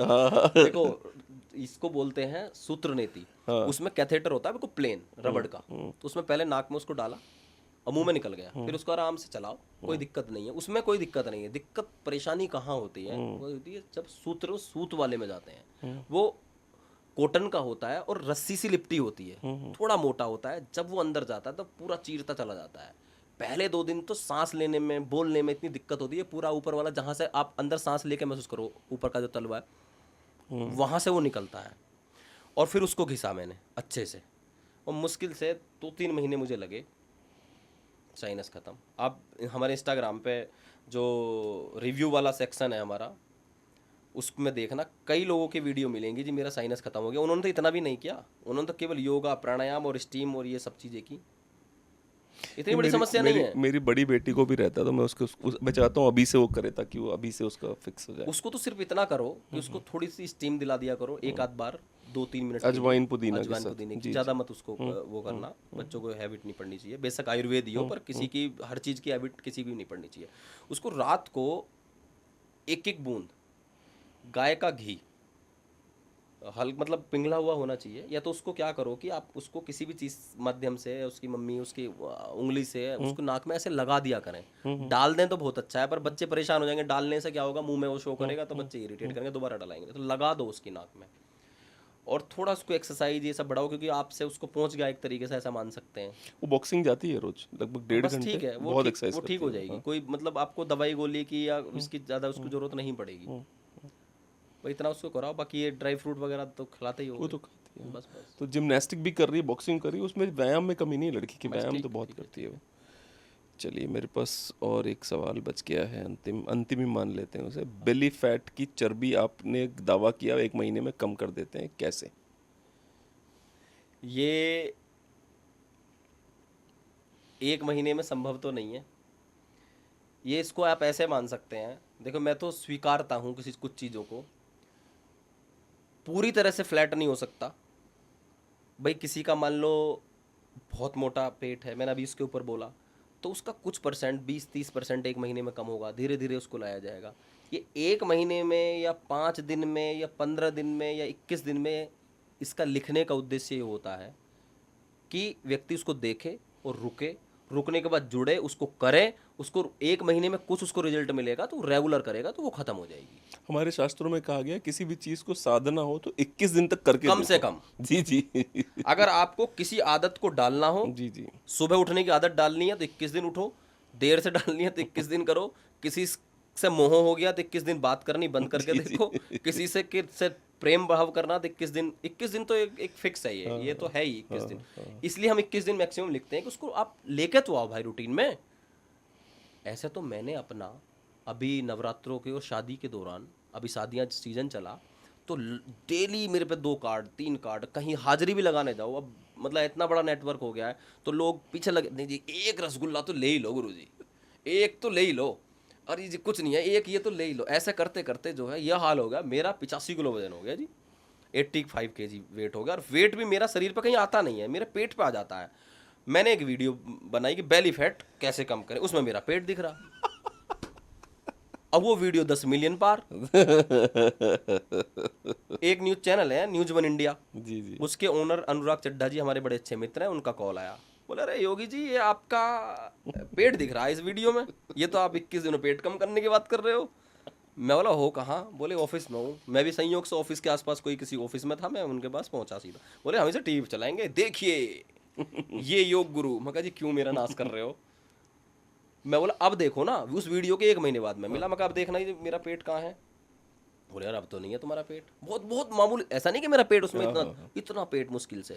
जैसे कुछ लोग हमारे पास आती हैं महिलाएं, कहती हैं सर मेरा ना बेली फैट कम कर दो। मैं कहाँ है बेली फैट, दिखाना।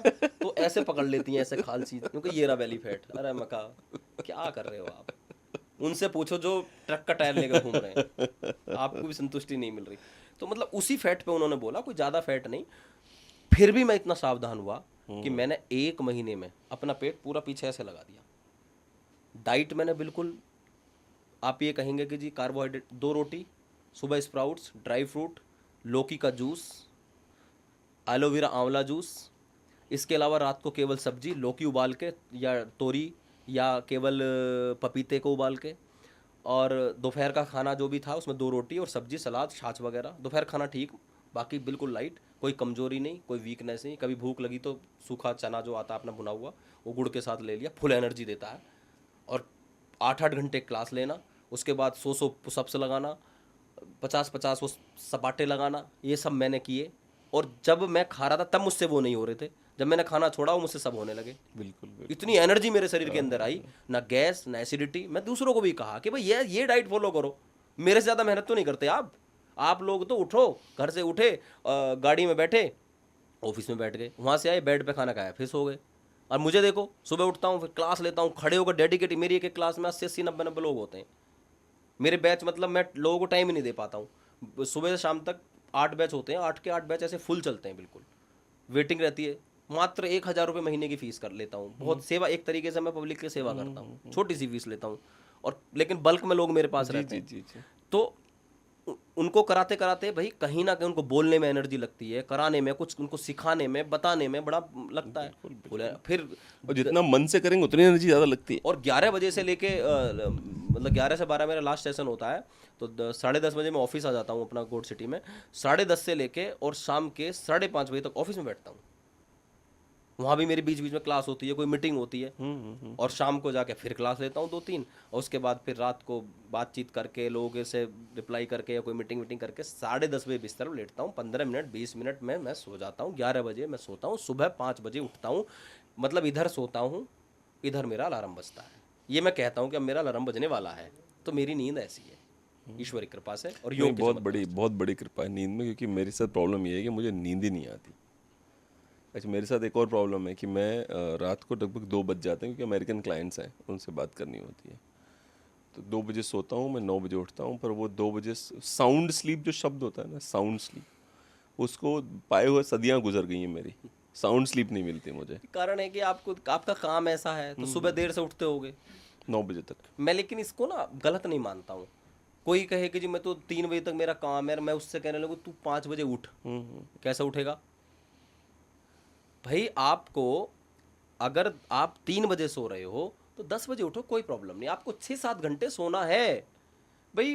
शास्त्रों के अनुसार भी दिनचर्या मैं मानता हूँ कि सुबह सूर्य उदय देखना चाहिए। भाई नहीं देख पा रहे हो तो आप स्वास्थ्य और नींद, ब्रह्मचर्य और आहार, निद्रा और ब्रह्मचर्य 3 हमारे शरीर के स्तंभ हैं। इन तीनों स्तंभों को हमें पूर्ण रूप से बैलेंस करना है, वरना बीमार तो होंगे ही होंगे। ये समझने की बात है। सिर्फ नींद पूरी होनी चाहिए। नींद अगर कम है तो कई बीमारियां शरीर के अंदर आएंगी, कई बीमारियां। लेकिन आप 3 बजे सोते हो, लेकिन 10 बजे 9 बजे उठते हो, कोई प्रॉब्लम नहीं है, सो आराम से। लेकिन सो आराम से, इसकी टेंशन नहीं लेनी, अरे मैं तो सुबह जल्दी उठना चाहिए, नहीं, कोई बात नहीं, सो आप आराम से। चलिए, कोई और प्रश्न बच गया गाइस हमारे पास, या हो गया? या आपके पास अगर कुछ हो जो रह गया हो तो बताइए, वो भी खत्म नहीं, कर आपने तो बहुत बढ़िया सार्थक चर्चा रही है आज। चलिए, इट वाज वंडरफुल। चलिए एक बार हाथ मिलाते, थैंक यू सो मच। ठीक है जी, बहुत धन्यवाद। हाँ।